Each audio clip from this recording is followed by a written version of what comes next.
Hello, my name is Bruce, and I am with the lovely Janet from Another Planet tonight. Hello, We everybody. Thank you for coming. This is episode 59, I believe, of the Girl, a Guy in a Movie. We hmm review a seminal favorite of mine, The Gamer's Dorkness Rising.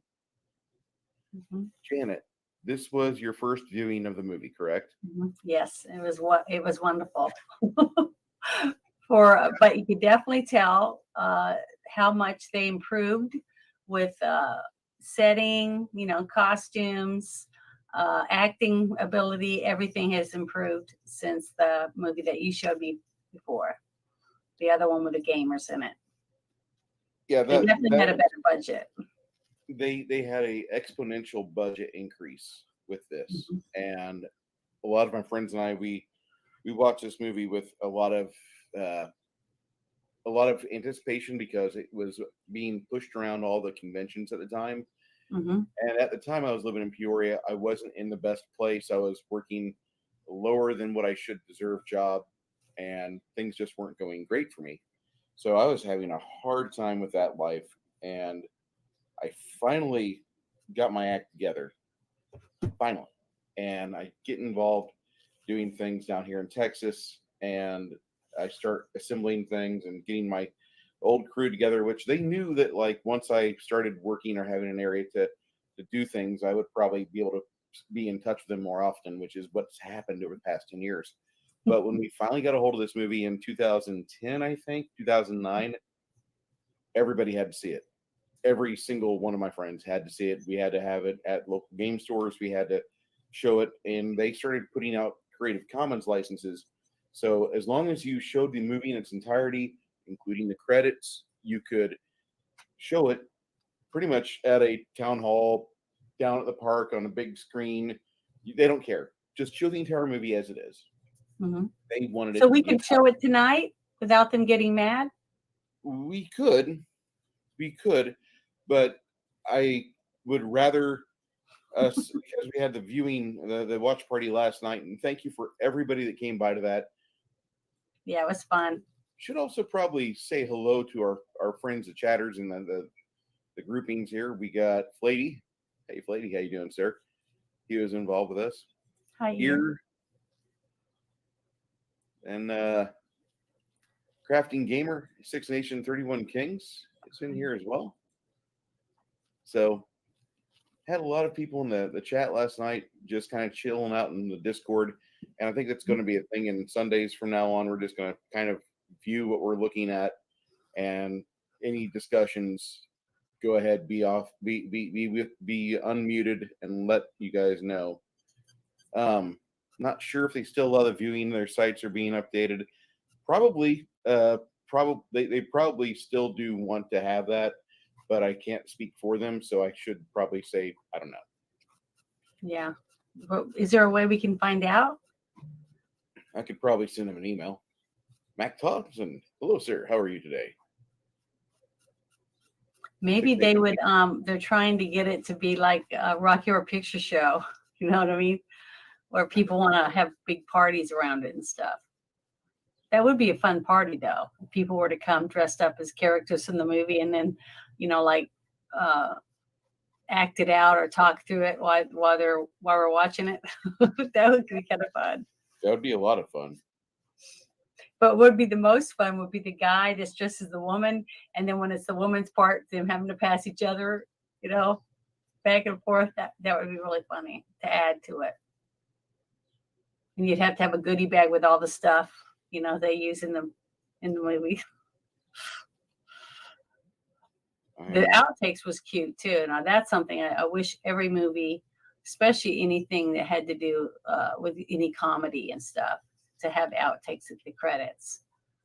The end credits I thought was probably one of the high points of the first viewing we had.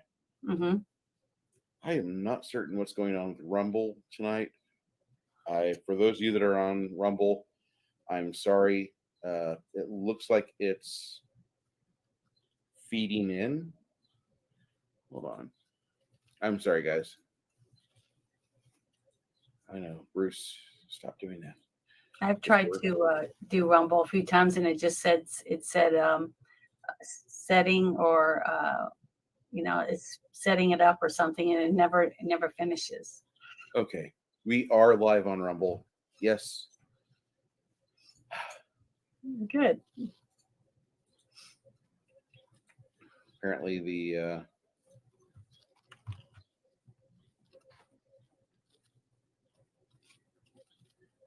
but you could definitely tell that the acting abilities have definitely improved on all the characters. Yeah. One of them. But the one guy that I said really overacted in the very first one, he was in it very, very little. The one that played the demon guy. Yes. Brown hair, and so he wasn't really in it as much this time. So, but everyone else, I could recognize everyone. Except for the little guy that played the demon, the one that was standing inside the little pentagram on the ground. I don't remember that person. At first, I thought it was the one girl. No. It could have been, but I think it was really a boy that played that part. Was it? I really don't know who the Razul character was played by. But and Razul, isn't that the same name that they used in Ghostbusters? Zool. Oh, Zool. Okay. It was just Zool. Mm-hmm. Mac was saying earlier that he comes in after 2 weeks and we're talking about cross-dressing. What's going on here? I got to go. Don't go yet, Mac. There's a character in this film that their character is a sorceress. He decides to play a chick. And he's like, yeah, that's right. But it was funny. It was funny the way they did it, because when they started the game and they were just sitting at the table, he's dressed like normal. They're all sitting there at the table playing, getting ready to roll the dice and put their characters and stuff in. And when he submits his character, he's reading it off, and then you see him in the scene in the field, like where they're going to be fighting and stuff. But he's wearing the red dress and white gloves and a blonde wig. And then when they start talking and he ends up going into character to do his part, a girl, the real pretty blonde from the first movie, she's all of a sudden as him, or they pass each other. And it was just funny the way they did it. It wasn't, he didn't have makeup on or anything. It was just like he was waiting to get in there and play his part as a woman.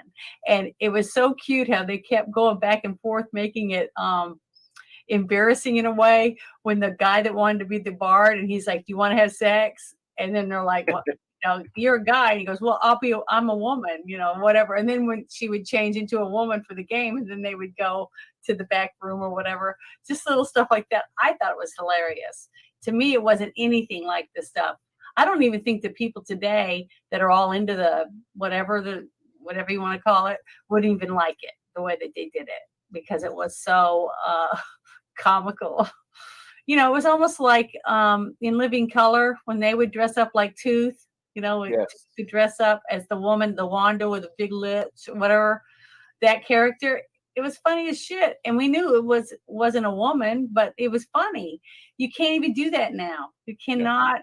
He couldn't get away with that, but it was freaking funny as heck. And then they had what? Homie the Clown. Homie, don't play that. All that. I mean, you just couldn't do any of this comedy. And I don't really think they could make this movie today without getting, torn to shreds by the left. But I thought it was funny as heck.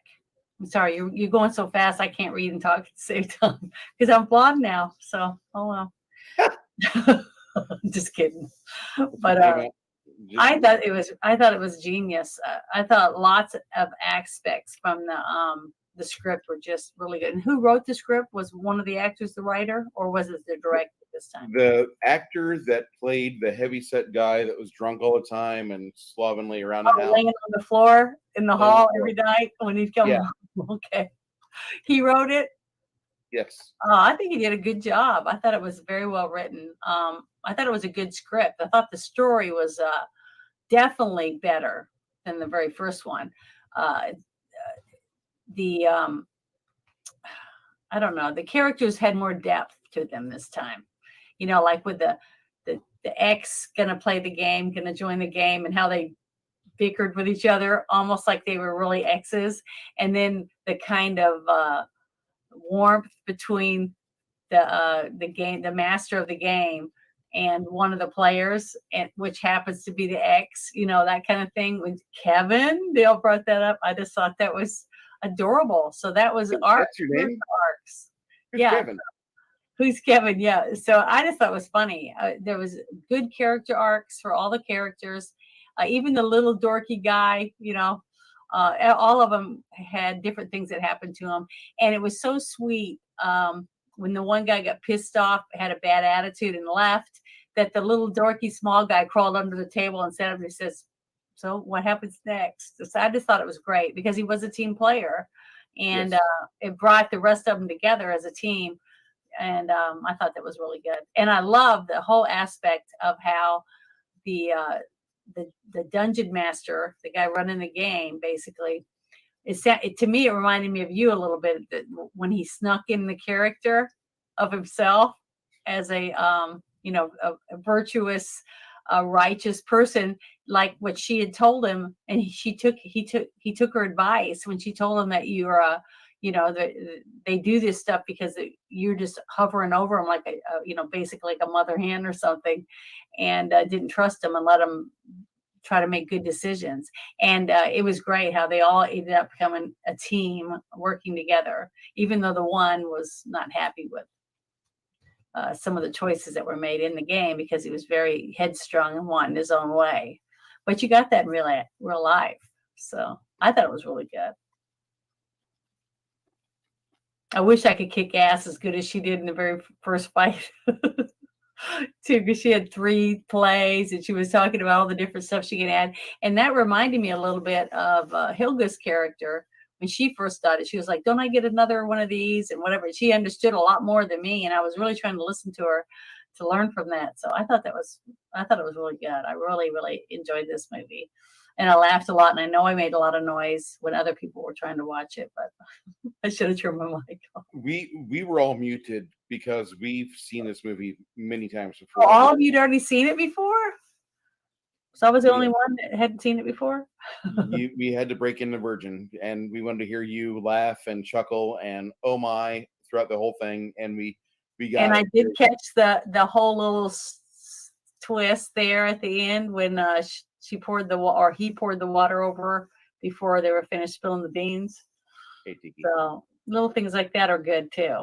But I thought it was really good. I thought they did a great job. Considering they still had a small budget. Yes. So, but see how much more they have to work at putting into the characters when they don't have everything just handed to them. Mm-hmm. I think it makes it, that's why I love indie movies so much. When we first started talking about all this stuff, I told you I really like indie movies, and that's one of the reasons why. It forces the character and the people making the film, the boom operator, the prop master, the costume designer, the casting person, everyone, all have to really work harder at how can we make this work with this much money, and I just love that. I think it really brings out the creativity of each of the persons that are involved, and a little bit of this, a little bit of that, and it really works. I think it does. I'm sorry. Is anybody asking questions or anything? Because I've missed some of the chat. Mainly everybody's talking about how this movie takes them back 10 or 15 years. Mm-hmm. For me, it sure does that. And I want to say thank you to Rumble for allowing the technical wizards to allow us to stream over there as well. We've got 9 people or 8 people over there watching. We've got 9 people over here in YouTube land watching. This movie hits me really hard because I think it was filmed in like 2005 or 6. It might have been released a little bit later than that, in like 2008 from what they were saying on IMDb. But mm-hmm. You have so many things that take me straight back to that land, because you have all the game stores where they would have their Reaper miniatures proudly on display in one area. And then you'd have like Games Workshop stuff. And then you'd have like the D&D, the D20 stuff, which D20 is what birthed Pathfinder. Mm-hmm.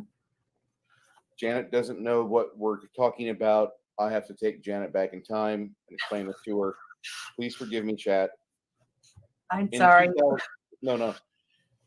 In 2001, we got the complete release of third edition D&D. When I say complete release, they had the 3 main books out, and they had this juggernaut marketing idea. They said, we will shove our system out and make a license to where you can write for content using our engine, and then you can basically use it at your table, this content with our engine, and you can do whatever you want. You can have fun with it. You can make money on it. And for like the 24, 26 years before that, we had a gaming hobby that the only way you could make money with it was to make your own system and to make your own miniatures and then make your own upgrades and own everything. But now Wizards of the Coast in 1999, they had a genius idea to do a 3.0 OGL license, which one of the best ideas ever. They should never get rid of that idea. They need to keep that if they're going to try to stay relevant in this new age where everybody can just say, I'm going to use the 4th edition engine, or I'm going to use the 2nd edition engine. Mm-hmm. Use it. I think they need to keep a hold of it. And that's what they did to get ahead. Because for the decade before, D&D got their ass kicked. Because in 1990 or 89, we had Vampire the Masquerade come out. And that opened up the hobby of grognards and long gray-bearded men at these tables that were going We into had vampires and stuff in it. Had vampires. Oh, see that? I would love to learn how to do that game. I love vampires. She's mine. She's in my game, guys. find your own hot woman for your vampire. Well, the thing is that maybe after this campaign, you can do another one with something like that. Might have to try that. Monsters. Vampire the Masquerade came out in 1990, and it kicked a lot of ass, and it was great. And then every other company tried chiseling away the dominance that D&D had in the hobby. And in 3.0, they got that dominant back. They came right back. And in 2005, when everybody was noticing Dead Gentlemen and Zombie Orpheus Entertainment, I think there were kind of like 2 offices that were like making the same stuff, because there was like basically the same people. He's married to her, she's his uncle, that sort of thing. These 2 companies were making this movie after they made the gamers, and they wanted support. And Flady, they want to know, they got D&D supported by Wizards of the Coast, the people that made the game. And the prop book was released by D20 and Pathfinder came out. But anyway, this is in that age where like D&D was like the juggernaut. And then in 3.5 came out, and people upgraded begrudgingly. I gotta upgrade. Here's $100 for books. Fuck, $100 for books for 3 books sounds really cheap right now. Anyway, we have people that are going into the 3.5 edition, and right around this time, like everybody's still playing D&D. There's people that are breaking off a little bit, but if a game store wants to keep butts in seats, that's the game they play. And even when 4th edition started getting announced, people started looking at it, and then there's this little scrappy company that was warehouse in Seattle called Paizo, and they made this noise like, we've got 3.5 and we're going to keep it for our new engine for Pathfinder. And then like everybody left D&D when 4th edition came out because it was not the same. It just wasn't. It was a good game. If it never said D&D on the cover, it would have been hotcakes. It would have sold. It was good. Had a lot of good support. Had miniatures.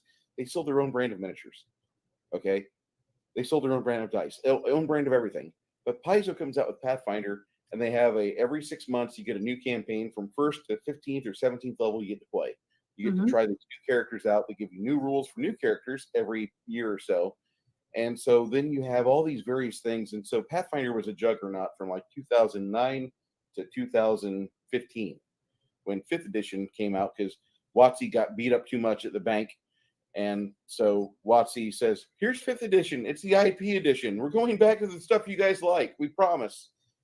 And that's what happened. But when this movie was made, I'm just trying to just give you a small history of the gaming industry and the game store culture that was going on. And this movie is very accurate in the fact that you'd have these guys leaning up the chairs, and I kind of look like one of those fat guys right now. And they're just like there at the game store, and then like here comes this fresh smelling, beautiful creature of a woman, of a creative individual, designed for procreation and companionship, and intelligent and supple and soft and curvy. And so like every swinging dick in a game store pops her head out. Oh, I haven't seen a girl since we stopped running I just vampire. thought that was so cute, the movie. And they did that in that TV show with the two roommates that were nerds. I'm trying to remember the name of it again. The Big Bang Theory. Big Bang They Theory. did that when girls would come in too, because there was girls never go in. And it's like I felt like that in high school, because when I would go with my dad and he would let me go in and he'd go down the street to look at the knives or whatever else. I spent hours just going through all the boxes of comic books, and there was never any girls in there. So I can understand. I mean that's real. So I thought that was really cute when they're all like looking like, what? A woman's in here. I just thought Yeah. it was really cute, that part of And then of all places she goes, she doesn't stop to any books, doesn't look at any miniatures, doesn't talk to any of the passers-by, goes straight to the gaming room, sits down and demands to have books and character and dice. And it was great. Now, about 2007 to 2010, there was a dry spell. A lot of stores dried up. Things came back a little bit in 2014 because Games Workshop cannot carry a game store alone. It can, but it will destroy the culture around it by raising every other system out there. And somebody will be like, I want to have a place where I can play Vampire. I want to have a place where I can play Ars Magica or any other game, but that dominant piece of shit. And when I say that dominant piece of shit, I mean any game like Dungeons and Dragons, Pathfinder, Warhammer, Miniatures, Battles, any of those games which basically take over the culture. And what they do is they kind of mainline and mainstream a game store. And as much as I hate that, that's what keeps the butts in seats. And the other thing, there's another game that's out there that makes all the kids come and play. Actually, two of them. One being Magic the Gathering, second being Yu-Gi-Oh. Those two card tapping games will just make it almost.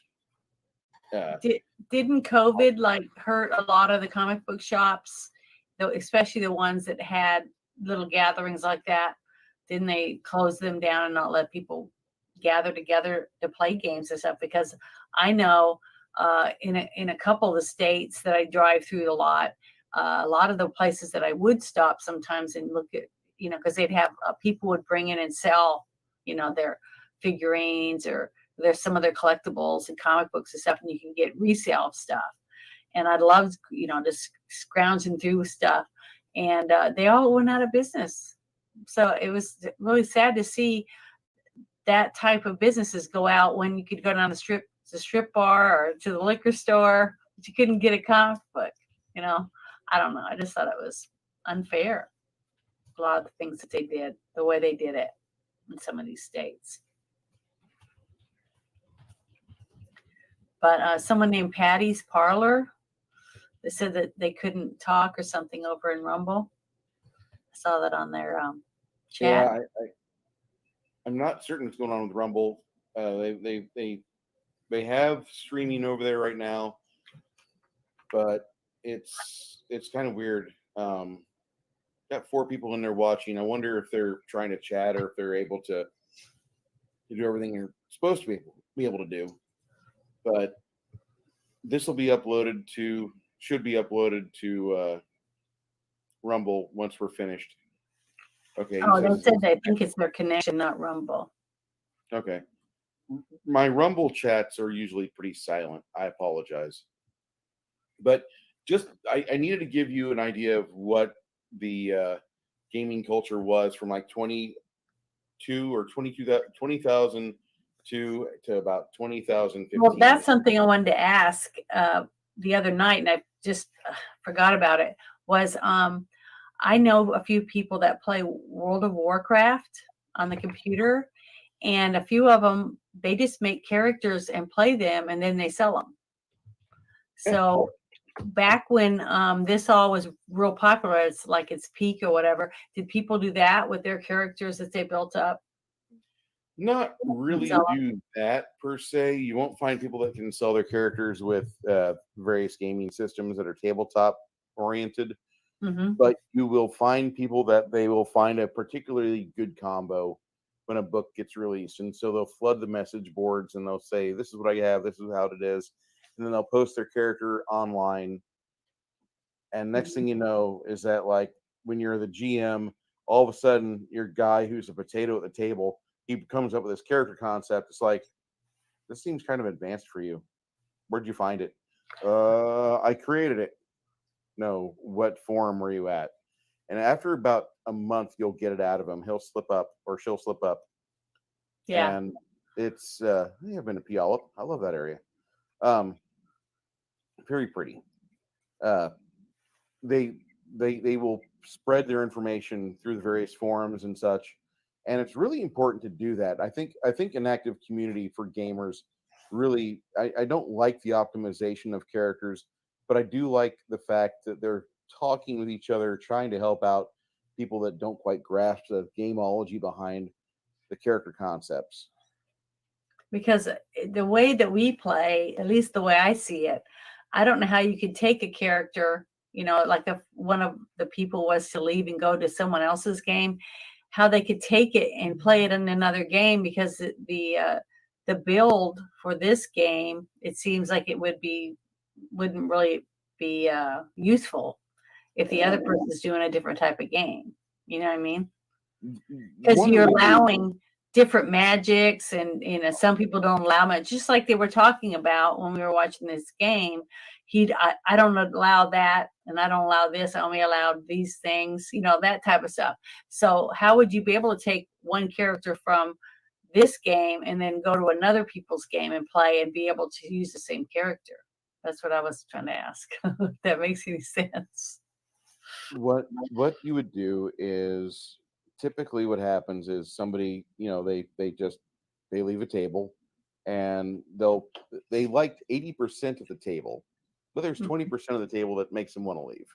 Yeah. So they take their character, and whenever they go looking for a new game to go play, they will go and do their best to find a GM that says, "Listen, I have this character, I have this concept for it. Here's what I want to do. Here's where I found it. Can I do this in your game world?" And most GMs will look at something, and if it's standardized, if it's in the core rule book, especially 99% of GMs will be like, "Sure, I don't care, that's fine." And they just let them play. That's great. That's how it's supposed to be. A lot of other GMs, probably about 1 to 10%, will be like, "No, you have to create a character with my capacity for rules, and for you have to do everything that I want for my game because it's not a standardized game." Blah blah blah blah blah. And Hmm. they get kind of like protective about their thing. They don't want to have a game where they tell you, like, this is a standard cookie cutter game world. No, no, no, it's not. Here's your custom rule set that I have for our table, along with your 552-page core rule book and the 17 hardcovers that are also allowed in play. Yeah. Go ahead and take these home and read these over. And if you could return the Trapper Keepers for me in good condition, that'd be great. Because those are the custom rules. I only have one copy of those. I've not made a backup on those on the computer at all. So a lot of people, they will do that, and it's just indicative of the game, how long you've been in it, by how many custom rules you have for your game. Because Mhm. no matter what game you play, like, a lot of people, when they start to fiddle with a rule set, doesn't matter if it's Ars Magica or D&D or Vampire the Masquerade, they will have customized rules for Mhm. their game, and they will have things that they found works best for their table. They like the theming, or they like, I don't use this rule, I use this ruling instead. So that's kind of where a lot of GMs are at. And a lot of GMs don't fancy themselves as mad wizards, but sometimes they kind of get that way. But if And you've been playing for a long time, let's say that you have it like your group of people, some could be playing for 13 years. what has stopped them from getting their character like to level 55 or 75, where they're so strong that nobody can beat them. The How game does ends. that not happen? The game ends. As much as I hate to say it, the campaign will end, and those characters will retire, and they realize they push their luck to get to 17th or 18th level. For many players will never see 17th or 18th level in any game, or that requisite marker. They'll never see something like that in the game they're playing. 90% of them. 10% of tables will venture into the high level play, and they might do things like what Mac Thompson talks about, like at level 25 they turn into gods and remove them from play, or they turn into a legend and then they get old and they like have kids, and so like, yeah, go ahead, make your new character will have a range for dexterity between 16 and 19, roll me a d4. And they're like, what? I'm like, yeah, your grandpappy was a master thief, and like you were the good spawn that came out of your mom or came out of your daddy. So like I said, roll me a d4. Your dexterity is going to be between 16 and 19. You got your grandpappy's fingers, and that kind of like flips people out sometimes when you say things like that. But a lot of games will never get past 20th level, just because the majority of systems don't support play above that. That's where I was just wondering, because some of the foes that we fought, I didn't think we'd ever beat them because they just seemed like they're so powerful that we'll all be dead before we could kill it. So I had to think that, if you were a strong enough wizard or a warrior like Helga is, over time you get powerful enough that where, a giant dragon come up and her one hit from her hammer, with a magic spell on it, whammo, the dragon's dead. You have to be able to develop your characters that way sooner or later, if you play enough. So that's why I was thinking about that. I was like, wow, because a couple of our characters are pretty powerful. But some of your creatures are even way more, the things that you've come up with. So, and getting to see this movie and getting to see it from the game writer's point of view, and how he comes up with different ideas of what he wants to do in the story, like bringing in the paladin, which I thought was just the whole thing, the way that he did all that. I know it wasn't him, but the writer put all that in there for the different characters to have their character arcs. I just thought it was really, really good, and staying true to what I feel was the game, the actual game of it, too, within the rules of it. So I just thought it was really, really good, and very, definitely someone like my sister Sandy would not understand any of it. I mean, I understood a lot of it simply because I've been able to play, but as someone who's never played the game would be watching it going, what the, have no idea about any of it. So I just think that was really good, the whole thing. I liked it a lot. I thought they all did an excellent job. And it's really cool is that I did get to see the other movie. So to get to see the difference between how they were portrayed themselves in the other movies, and then to see this one, that definitely they've all improved in, acting ability. I thought that's my point of view. So I like it. I'm a big fan of this film. Everything about this just spoke to me because I was in my late 20s, early 30s when this movie started getting out, and the people behind the movie were getting to the point where it was complete. We knew they were going to make a second movie after I'd bumped into people at Egyptian campaign in SIU, which is Carbondale, Illinois, has a convention called Egyptian Campaign, or they used to. I think they still have it. Great little con. And then I started bumping into people and said, have you seen this movie, The Gamers? Have you seen The Gamers? And like, oh yeah, I've got a VHS of it. And like, okay, cool. And then other people, oh, you know about The Gamers? Well, Dead Zombie or Dead Gentleman is going to make a sequel to it. They just need more money. And so that's just kind of how we were kind of in the know about it. there was a BBS originally about it, and the internet started getting really utilized back in like 2004, I think. Hmm. And we started really communicating back and forth between ourselves. And keep in mind, I wasn't in like a really good spot in Illinois where we could do things like this for a good long time. It took till 2004 for my parents to get cable internet. Hmm. I'm just 2004. I was a little upset. Well, a lot of people couldn't afford it. It was too expensive. Yeah. I remember growing up and having just a few channels on TV and being mad because my friends were able to watch some of these specialty channels and I wasn't able to. So I felt, I was not happy about it. And they were saying, well, we're not paying for all that. So we had to go to our friend's house on certain nights to be able to watch some of the shows we wanted to. Yeah, and we had to go to Decatur, Illinois, or we had to go to Springfield, Illinois to enjoy things. Lincoln is like a 20,000 person town. That's still, there's still a lot of people on dial up in Lincoln. That's all I'm going to Well, say. my dad got out of the military. My mother wanted to move closer to where her mother was because her mother wasn't, doing well. And they bought a house, and there was 600 people in the town that we moved to. So it was nothing. There was nothing there. So we moved to Deadwood. No, it was nothing. I mean, it was just a teeny towny nothing town. So, and we had to ride a bus a long time to go to school and all that stuff. But it was terrible. We hated it.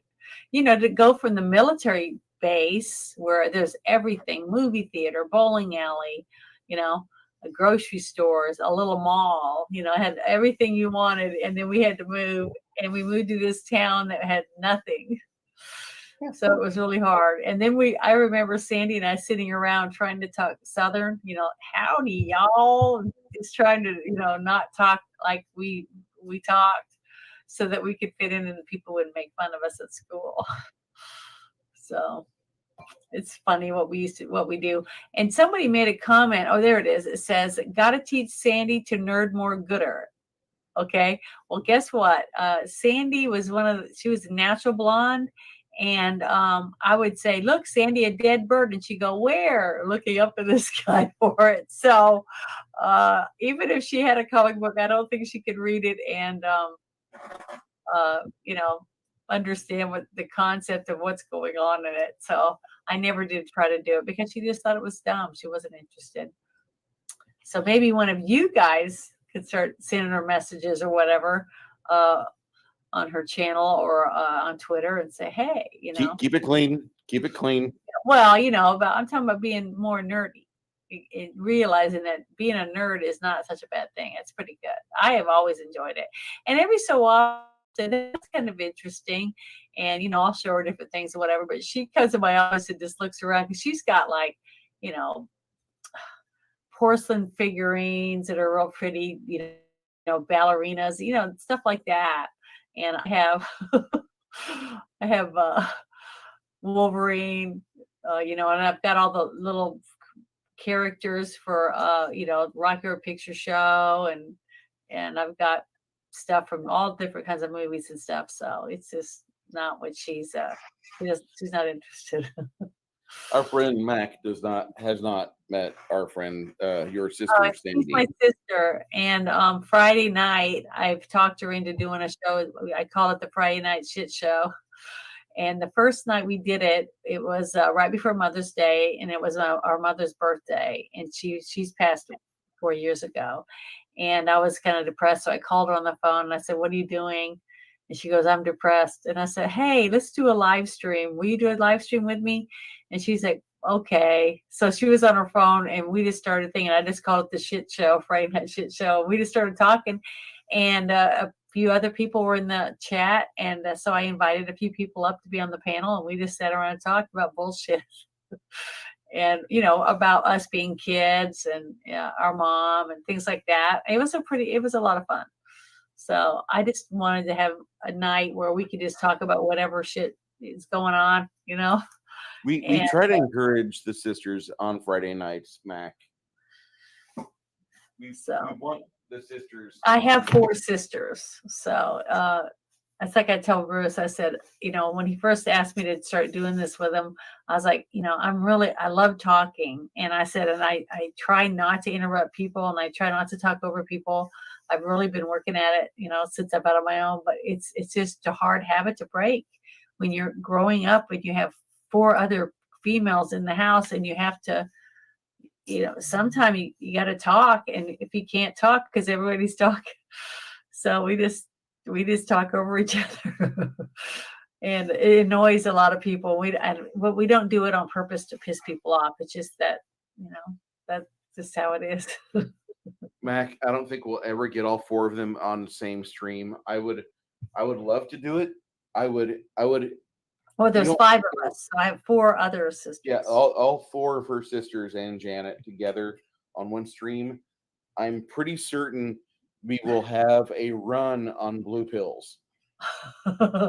Well, we'd probably end up in a big fight or something. But see, I'm gonna get to go and see all of them but Sandy. Sandy doesn't get to go. So it'll be Jennifer there, Kathy and Dana and I getting to go hang out with our dad in Alabama. So that will be. It's gonna be fun. Hey, RPG Grandma, how you doing? This movie, whenever you watch, I mean, obviously you enjoyed yourself, and you've been getting into the hobby for the past year, just by association, and then with me on every other Saturday. I'm really gonna do what I can just to make sure that you enjoy yourself, and like I have. When you're a dungeon master, when you've got somebody that comes to your table, they're brand new, like you almost have to like literally bubble wrap their experience. And I feel really blessed. I absolutely find myself blessed because I've got a good table. I've got a lot of people that they've done they've done their 20s, their wild 20s are behind them. Hey man, Brian, how you doing? And they recognize a new player with you, and you ask new players sort of things. Like we have another new player in our group, and that'd be Joe, the Scotsman. But he's kind of used to video games, so he knows the nomenclature for damn near everything. He's good. So we don't really have to kind of explain things to him. He just kind of absorbs stuff. We throw him a web link and he's good. With you, we have to like make sure that we explain everything going on with all the steps of the game. And then when we feed that to you, you get like 80 to 90% of it. Then you'll ask questions. And I always ask lots of questions. As a YouTuber, I love that because that allows me to show that asking questions is good. Asking questions is probably the most important thing in this hobby because that's where you learn what's acceptable, what's not, what's going to be able to have at the table, what's permissible. Can I bring soda, snacks, or whatever? Do you guys mind if I chew while I'm on stream? Or we have these whole bevy of questions that can get asked, and by a new person, it's great. It's wonderful because I love having a new person in the group because it kind of reminds people like you weren't always such a stud with these books and that character and the nomenclature. You were once basically a 12-year-old kid opening this stuff for the first time. And here's Janet to show us what it's like to be new at the game. And she is in love with the game. Yeah, I love it. And see, I made this and I even laminated it. And I have it on my desk. And it helps me try to remember, which dice to use when you say this, that, or the other. But the problem I've always had is that on the side, it says stuff like, the D20 is the most important dice you have. With this, you to do stealth, acrobatics, and other skill checks and stuff like that. It's what it says next to it.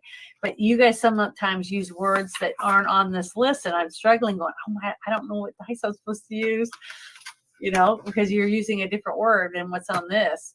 So then I end up having to go, is it the golf ball one or is it, the square one or the one that looks like two pyramids stuck together? And So, that's okay. That's part of this but it game. was funny because the way she talked about the dice and stuff in the game too, it made me not feel so stupid. So it was fun. That was nice. That There's no stupid question, and every game master needs to embrace that and wrap their arms around it. If you have somebody that's willing to spend time with you at your table, if they're willing to be on time at your table, if they're willing to be there for every session, if they're willing to do all the things to make your table a fun shared experience, you owe it to them to answer every question they have, or tell them at a specific point, I can't answer this for you now. I can answer this for you later because that's game related. And right now, your character really wouldn't know what's going on. And hmm at our table, one thing that we don't really uh, do a whole lot is we don't talk about a lot of out of character knowledge, because thankfully the players are like characters that are 12th and 13th level. So they've been yeah, around, they've seen stuff. And there's times where I tell you, like, okay, Janet, um, Luna is not an 18-year-old girl. She's been around. She's done things. And so I'm going to tell you Luna's perspective, even though you yourself have never experienced this at a game table. Your character has either heard about it, or they've read about it, or they've encountered it. This is not new. This is kind of old hat. So I just need to help you understand that this is not the first time that Luna, your cleric, has encountered something like this. And I try to do that. And a lot of experiences at a table, there are a lot of other experiences, like for smaller gaming groups that do not live so long, you have something that's called out of character knowledge, which is hmm basically you knowing everything within the hardcovers in front of you. And a lot of people just don't get it. They don't understand it at all. They confuse that with like what my character knows. No, you don't know that. You're second fucking level. You're 19 years old, wet behind the ears, and you don't have a clue about shit. But when you're like in a game that's been in play for 3 years, there's a certain joy as a GM that I can talk about things, and I don't have to try to preface this. Your characters wouldn't know this, but here it is for you. hmm It's wonderful. This is this is something that I encourage game tables to have a length of a campaign that will make you uncomfortable as a GM, or play a game that will let you play the same characters for a couple of years, yeah, because that's something that's really important, and I want people to be able to experience that. There's a joy in higher level gaming that many people will never figure that out. And Travis is like, there's always stupid questions. There are stupid questions, yes, but a new person might not understand that, and they worse, if they think it's a stupid question, 80% of the time they never ask it. but how does the person like Chimerian said? Yeah, the stupid questions are the ones with stupid they ask when they're stupid or whatever. But the thing is, the person asking the question won't always know that it's a dumb question.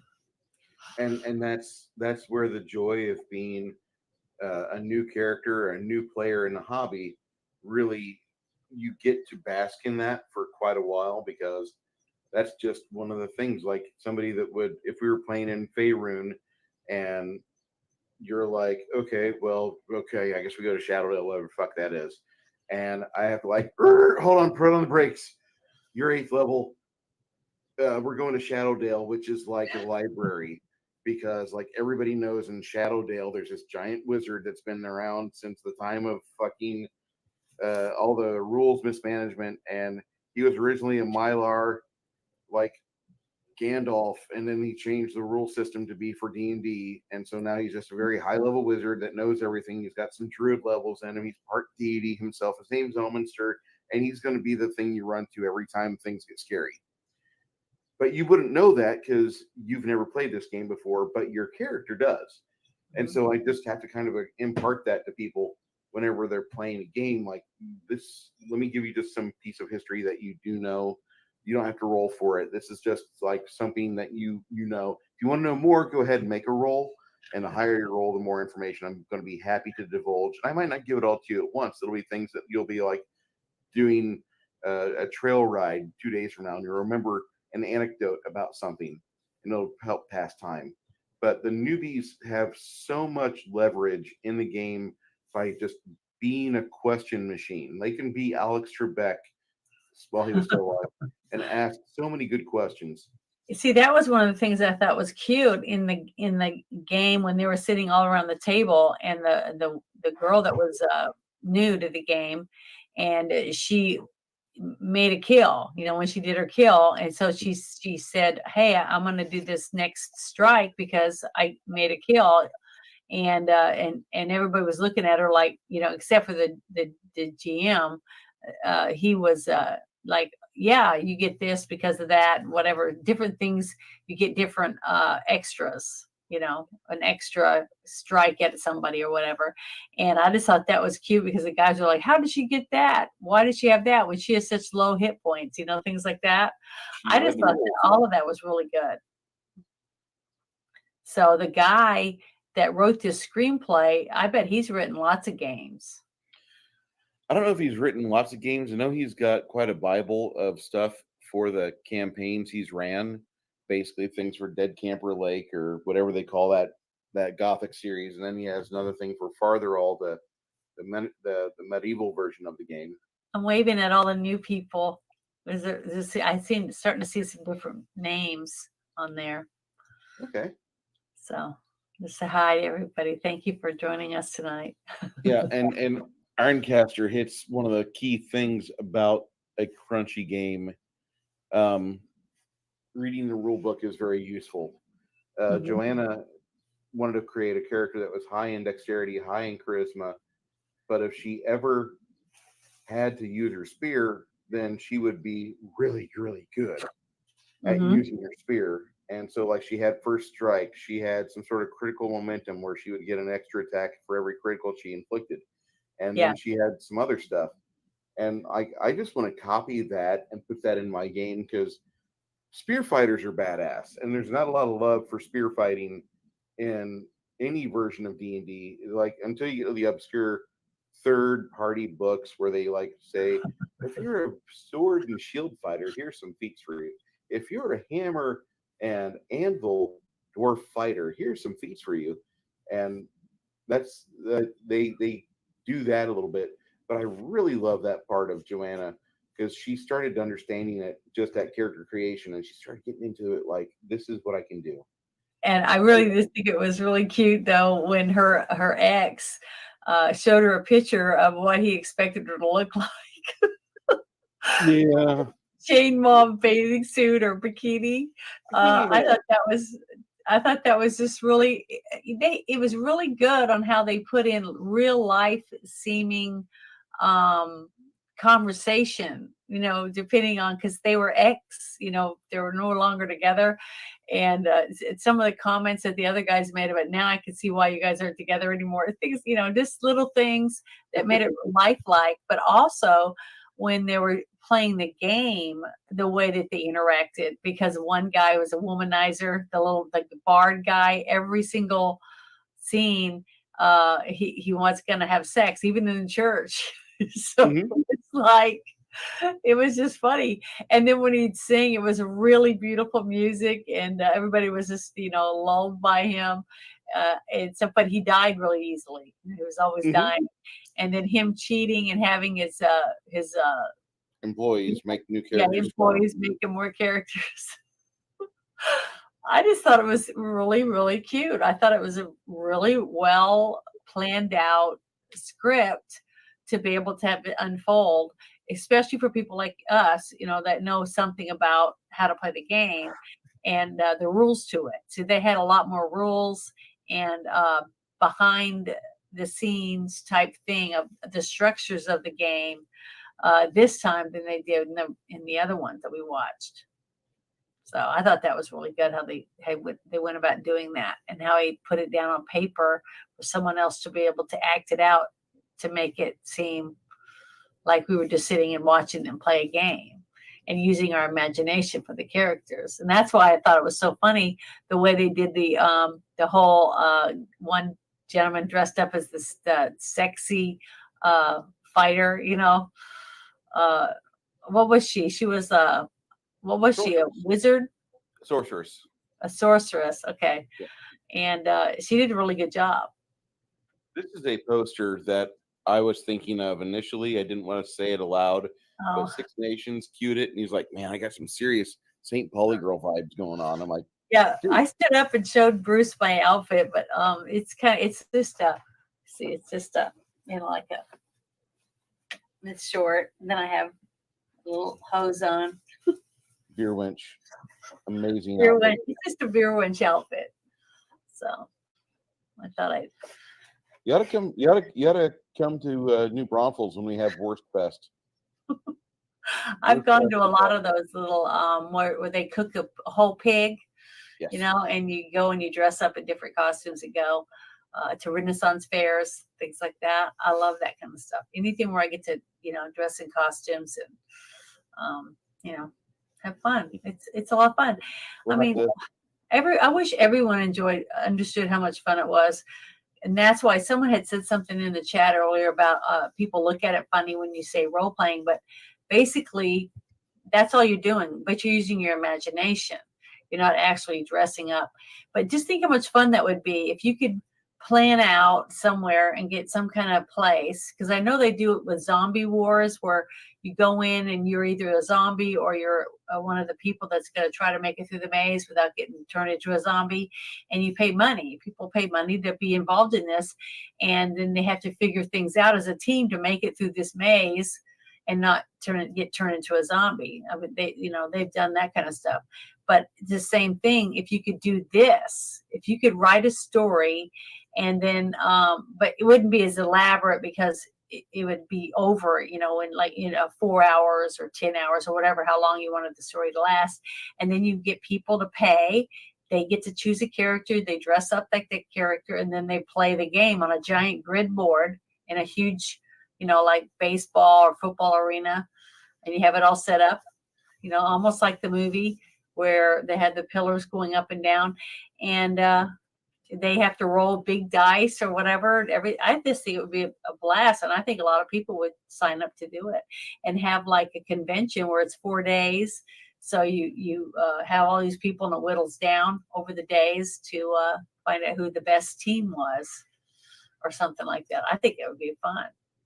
And I think someone could make a lot of money if they were smart enough to sit down and write down how to do that or how to put that together. I think it would make some money. And people would love it. It would be fun. Other gamers, from around the world would want to come and be in it, I think. Oh, I'm not going to lean over the bar. Sorry, Winky. I'm not doing it. Don't want you to fall out on stream. Do what? I don't want you to fall out on stream. Oh, no. Yeah. No. I might. That's why they had to wear these little corset things. It was to keep everything up where it belonged. Because they didn't have brassieres, I don't think, back in this time, in Renaissance time. Let me see. I did see your comment earlier, Crafting Gamer. I just haven't checked over to Discord yet. Let me zoom over here real quick. Oh, he said he had it over at something. I was going to go look after we were done, but I'm afraid I'll disconnect myself. I've done that a few times, trying to go to another page. I'll show this while we're streaming.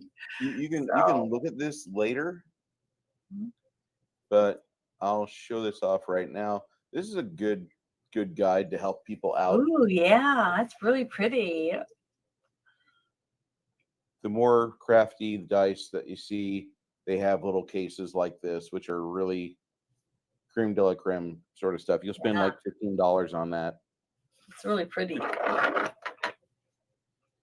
Chessex is amazing. That's all I'm going to say.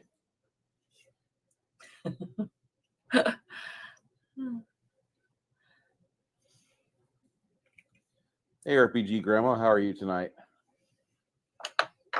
Okay, Chimerian, thank you so much for being with us last night, and we will talk to you here Thursday. And I think next Saturday night, me and Chimerian are going to do a show.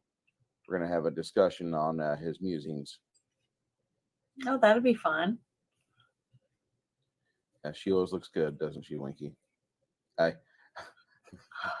I look like a potato, which is why I said I'm going to focus on the miniatures. And our viewer count went up. It's amazing.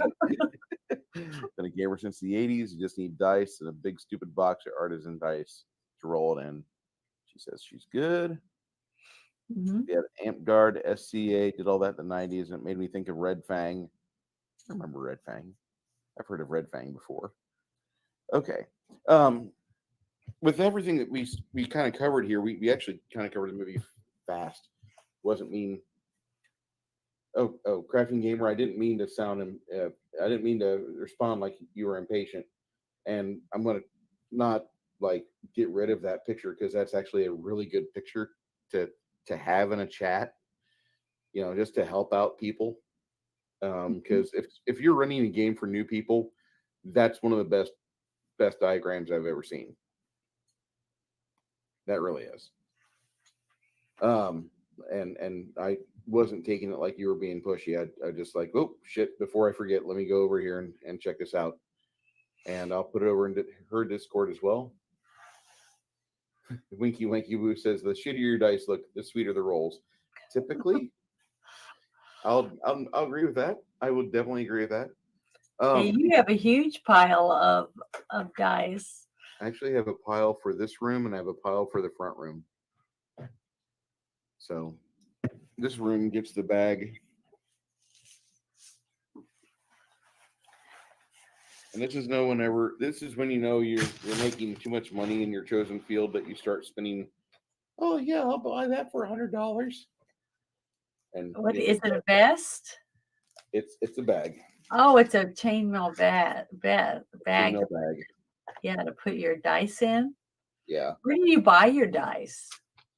Alliance is a facility that gets to a lot of game stores. Yeah. There's another place called Georgia Music, I believe, that Alliance has a really good set of dice that you can just browse online. This is the set for the local game store we have in San Antonio called Night Watch Games, and this is a like my favorite color scheme I've got. This is their Pretty. in-house die color. I love it. They used to sell these through Chessex. This is a good size D20. We used to call this a table breaker. This is a normal size D20, so you can see why we call it the table breaker, which is why we have Thursday night table breakers. Yeah, but I really just I was in the oil field and like I went stupid hog wild. Oh yeah, I'm gonna be in the oil field forever. Nope, never mind. But I enjoyed my time and I had the chance to buy a lot of stuff for the hobby I enjoy. So that's why I did that. Is there any questions that you have about the movie, Janet? Anything that we haven't really covered much that you want to get further on things?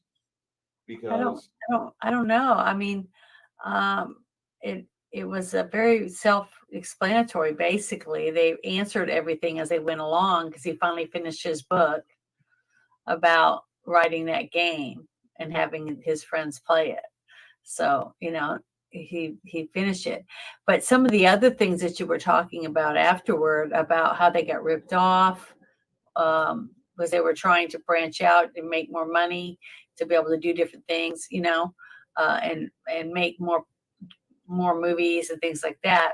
That was sad, that there's so many people out there that are willing to, scam people, even people that want to do something fun, and make good entertainment like us right now. Look how much joy just the people have gotten to see the one movie they made, not three of them. But see, and it's sad because there's so many people out there that would love to be able to have their script made into a movie and hire people, to come in and be actors and wardrobe people and makeup and props and all that stuff.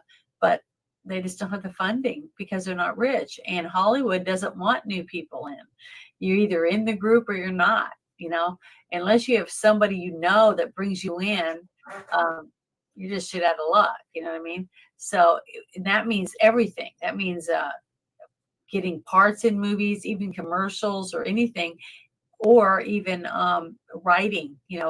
I know a lot of people that struggle. They write, and have made pretty good things, and it took them a long time. Some people are, older before they even get something finally made into anything, because it took them that long to beat down doors or whatever and pound the pavement to get someone to actually see it.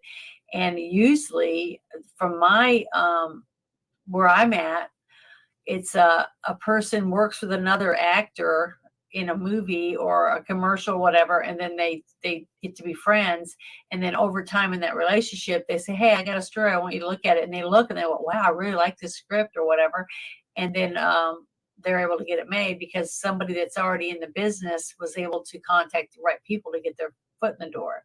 But a person that just writes scripts or short stories or whatever and wants someone to look at it and maybe do something with it, it's really hard, unless you know the right people. They don't care because they don't want new people in, because they want their name up there, not yours.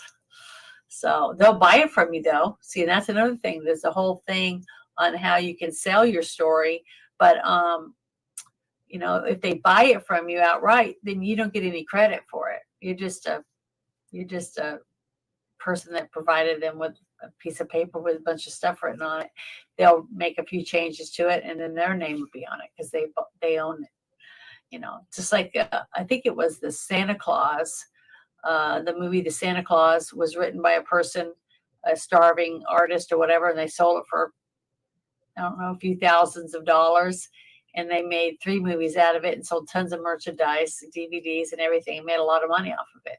And the original person that wrote it didn't get anything out of it, basically, besides a few dollars to pay their bills.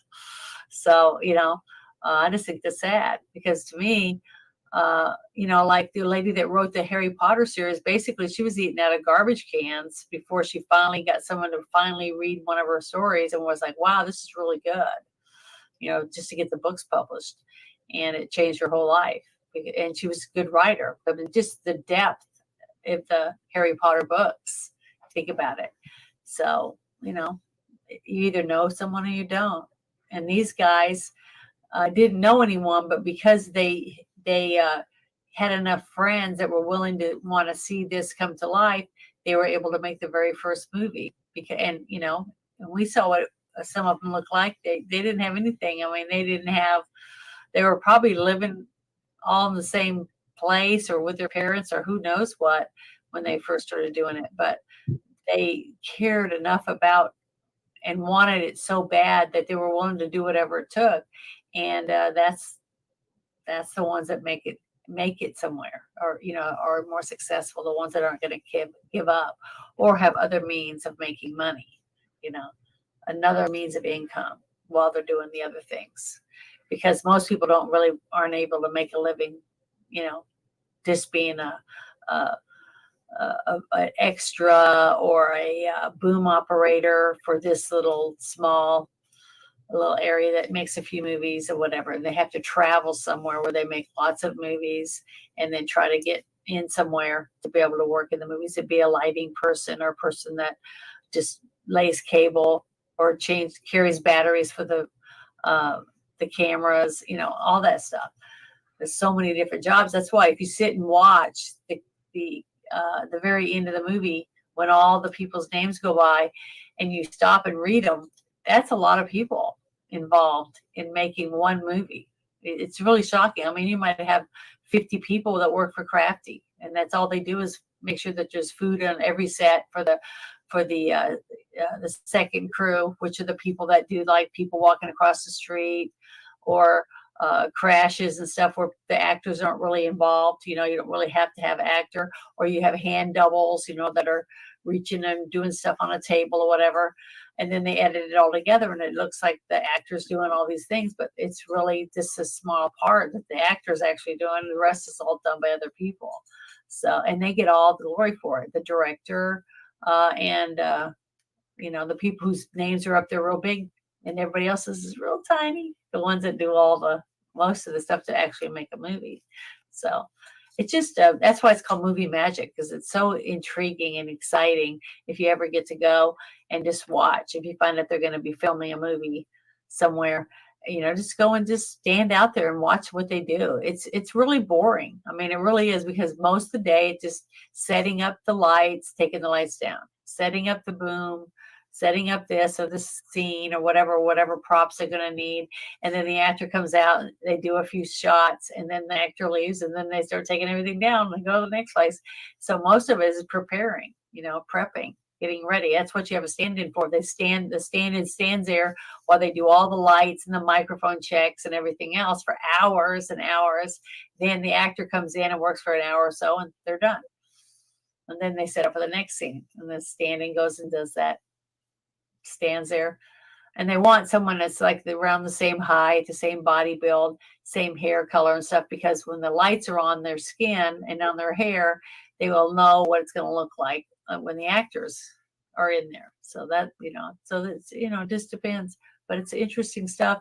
And to see these young people slowly, progressively become real actors, they're not just pretending anymore. They're now portraying someone else. I think it's really awesome. So, but yeah. Hey, Kronos, how you doing, sir? Hi, Kronos. I really found this movie to be so great on a lot of different levels. I don't mean to sound like I'm just like eating it up and anything Matt Bansel writes is gold, but for a while there, he was doing no wrong. He put out some fun movies and he put out things that were doing really good up to about 2015, 2016, when we started getting reports of TDS.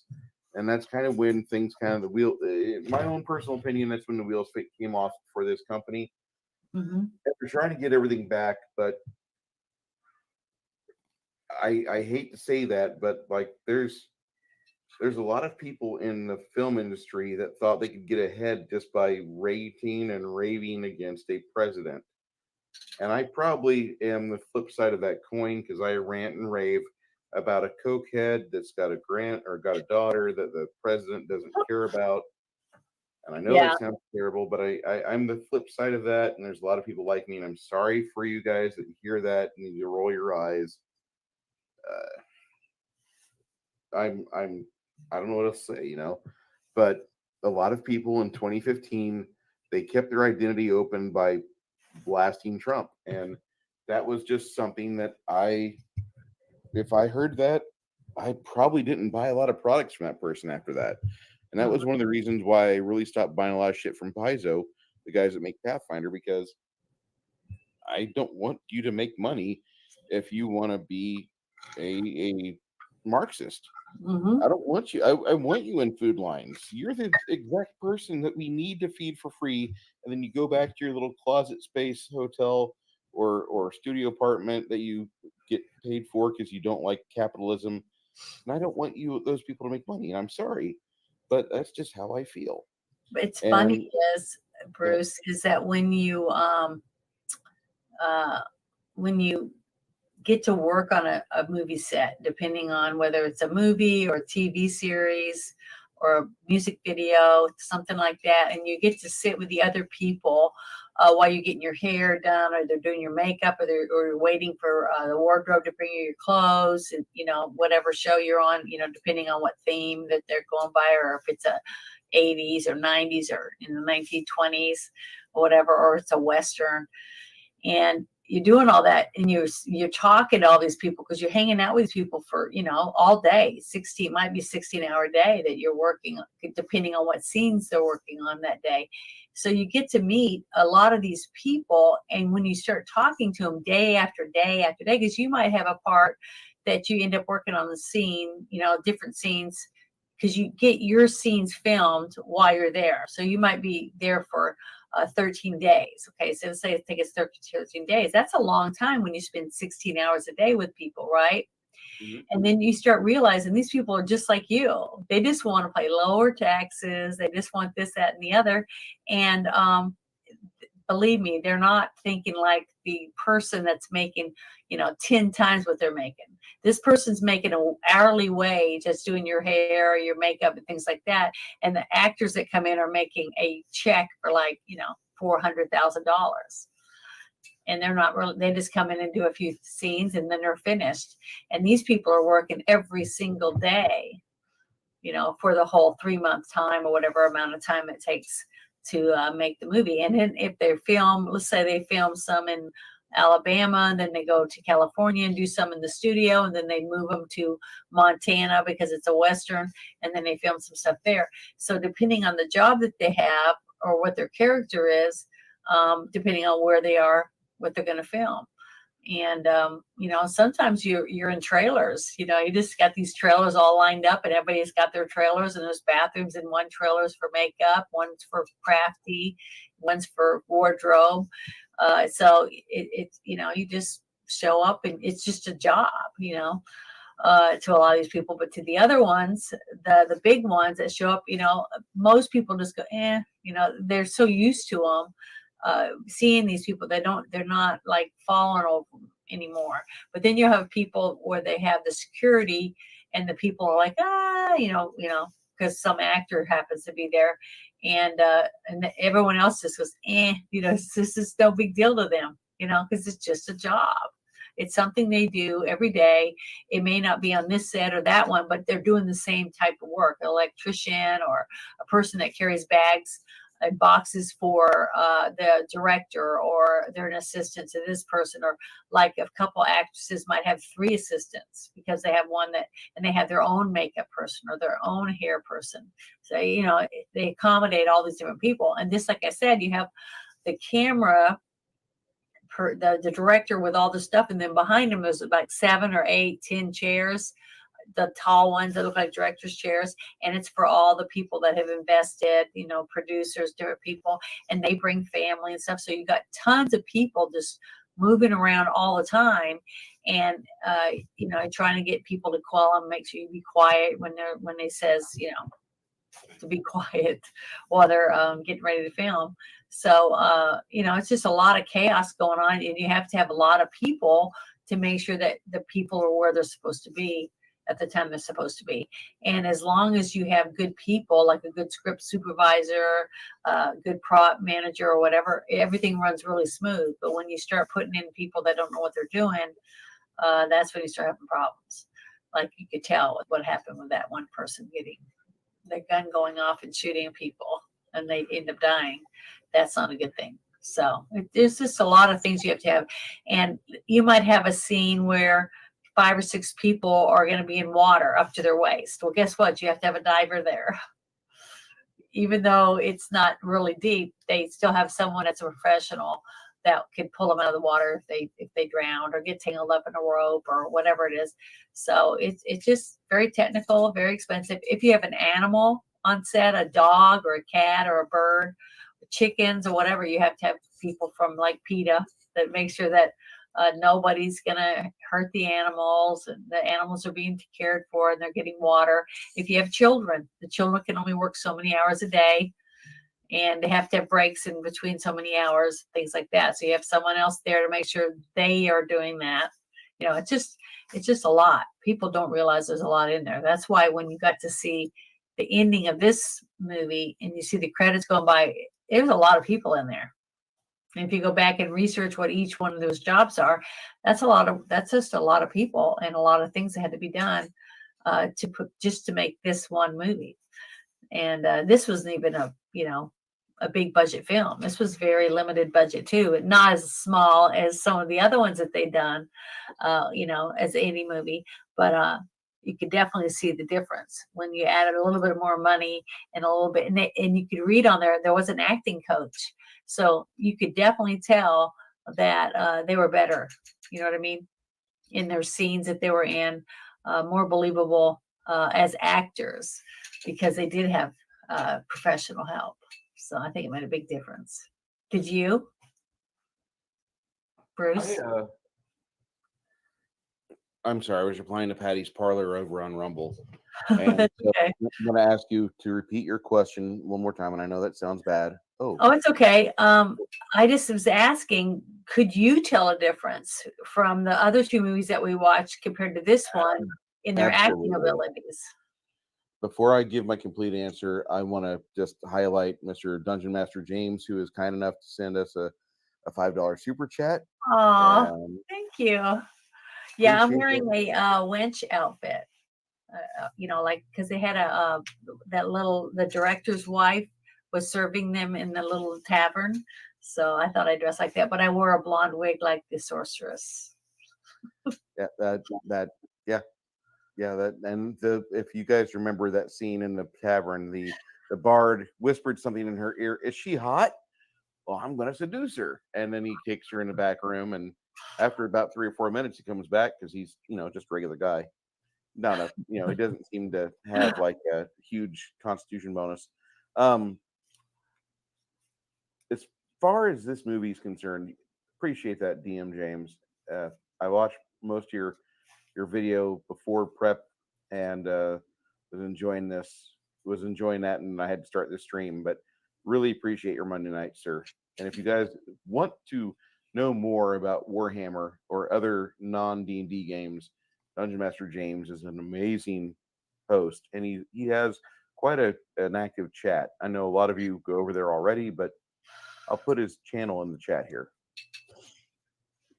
Now, on that question, Janet asked me if I was thinking this movie had a lot of professional growth between both the characters and the ability for the actors to transition from being very poor actors or untrained and untested actors from the early days like 1999 when they filmed the first Gamers movie to now. And you can see a huge growth for everybody. Jin Page, who played the sorceress on half the scenes of this movie, she was in the bar scene in the first film right before the guy exploded because he got backstabbed with a ballista. He was the one serving drinks. Yeah. She's also in your 3rd edition player's handbook as the halfling thief.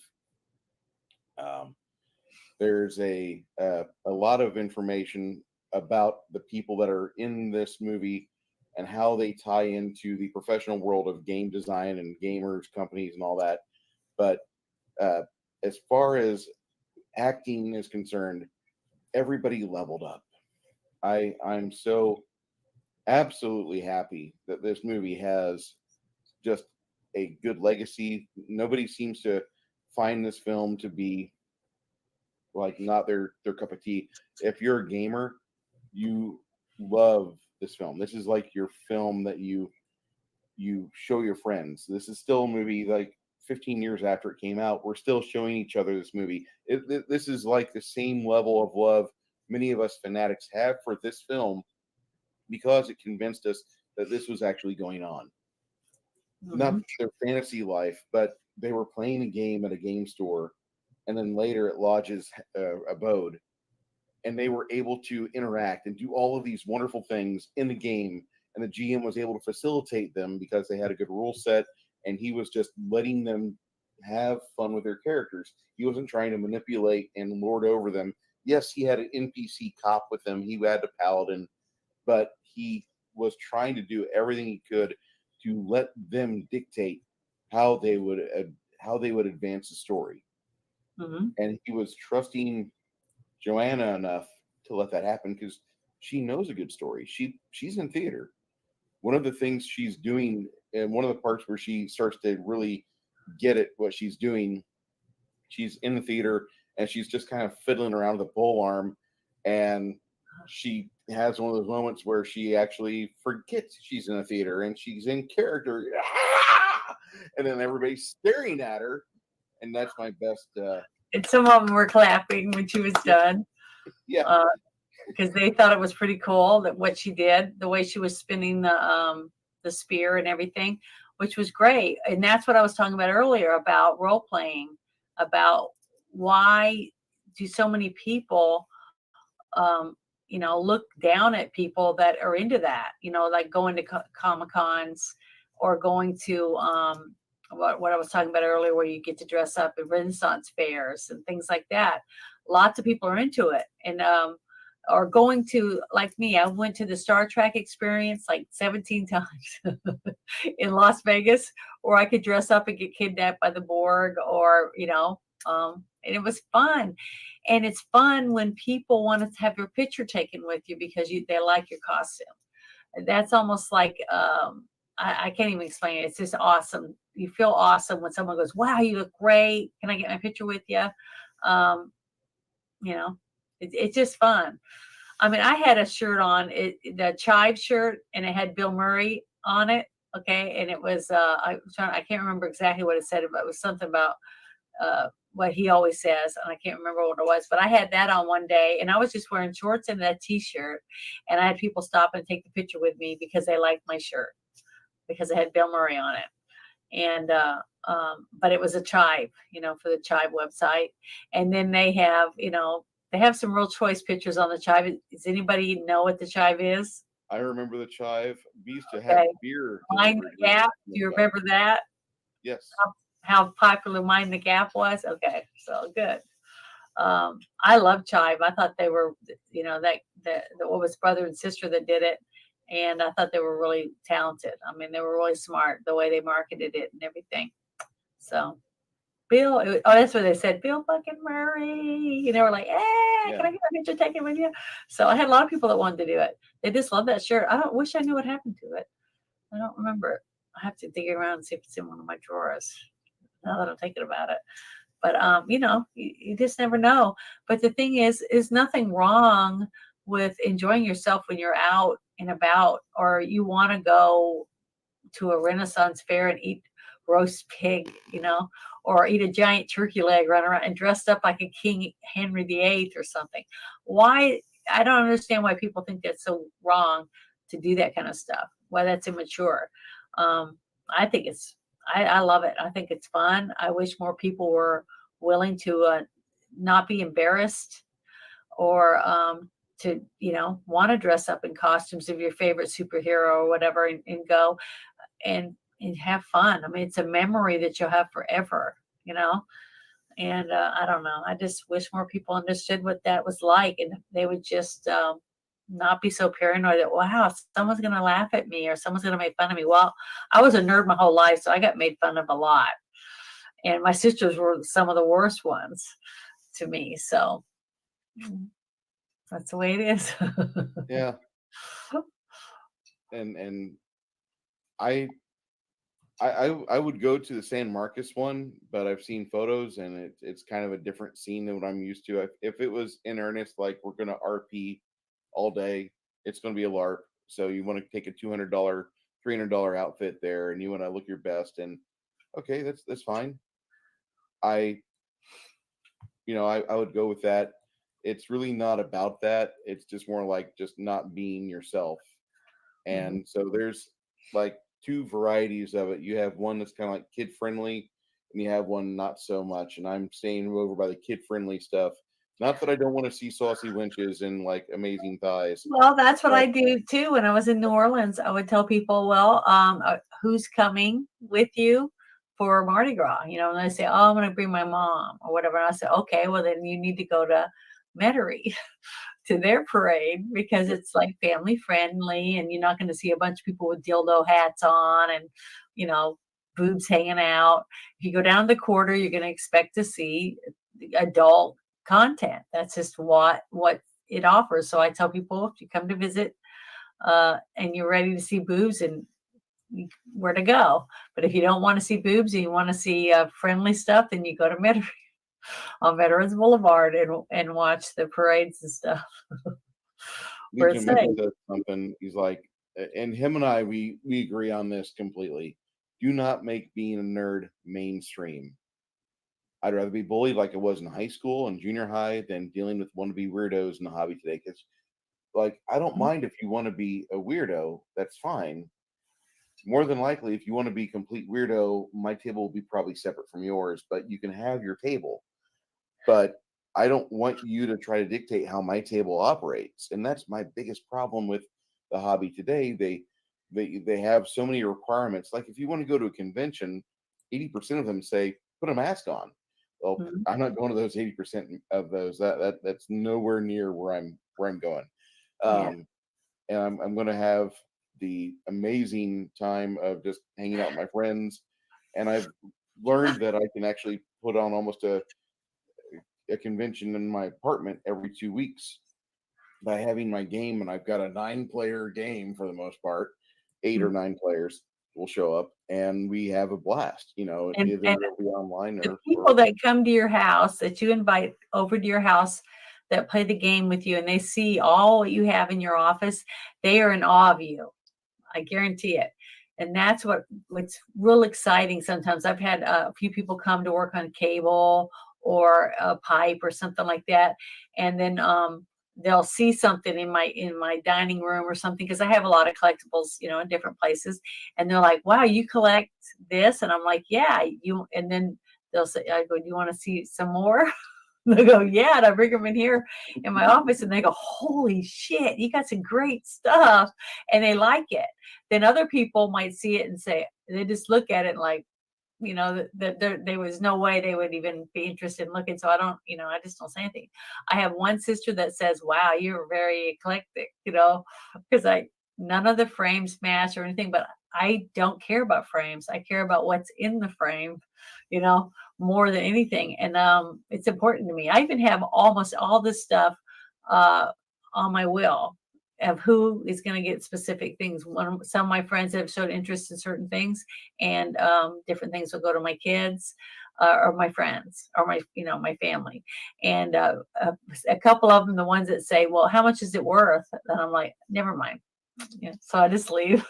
They don't get nothing. If that's all they're thinking about is how much is it worth, and they're not interested in it for what it's supposed to be. So I'm not going to give them any of my stuff. So but I can't help it. I'm I'm a nerd, and I'm proud to be a nerd. And I'm not embarrassed about it. Even on my Twitter, it says I love comic books and I love Star Trek. that's So something I really appreciate about you too, because like you can talk Star Trek. Like I already have a stream I watch with Star Trek nerds in it, and that's Clobby and Raquel. And by the way, uh, if you like Deep Space Nine, don't watch their stream. They're wonderful people. They are really wonderful people, but they will you'll want to see the episodes yourself and have your own thoughts before you watch your streams because yeah. they are not gentle with episodes they feel was less. But most people that come to their stream have already seen this stuff, and they asked us, the chat, what we thought about this episode once they discuss it and stuff, and we grade it up and down, A, B, a 90% or whatever, just depending on what it is that they ask. And that's what I like about it, is that they love it, but they absolutely love Star Trek. Period. You can tell it just they just exude, their love for it. But they have a lot of disdain on certain things about how it was handled after certain people were no longer around. And I don't blame them for that, because I do too. So I agree with them a lot on a lot of their choices, but we don't always agree on what episode we think is best, or whether a certain actor portrayed a certain character better or not. But that's what's good about it, is that you get to be yourself and you're accepted for it. And I like that. I'm all for it.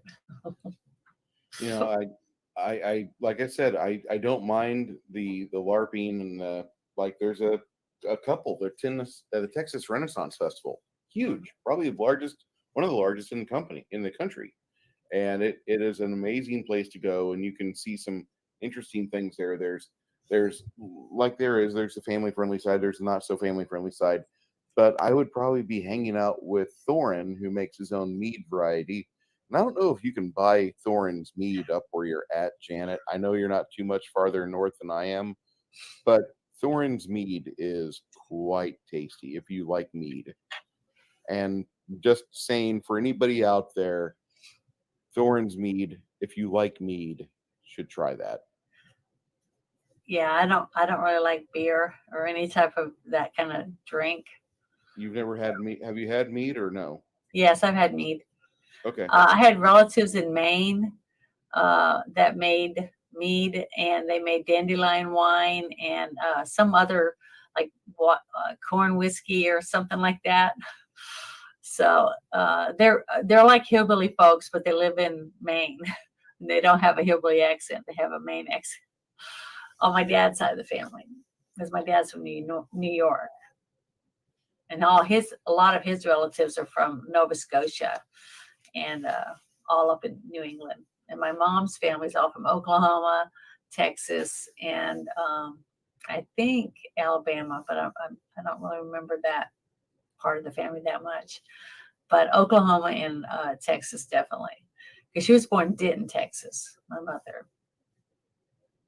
I like Denton, Texas. A lot of people don't. I understand it's a college town and it's different. It wants to be Austin. I get it.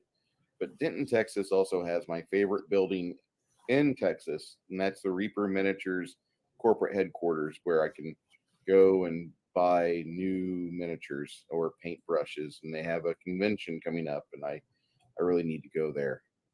Um, Old school Klingons. Yeah, I prefer Star Trek One's Klingons to all the other Klingons.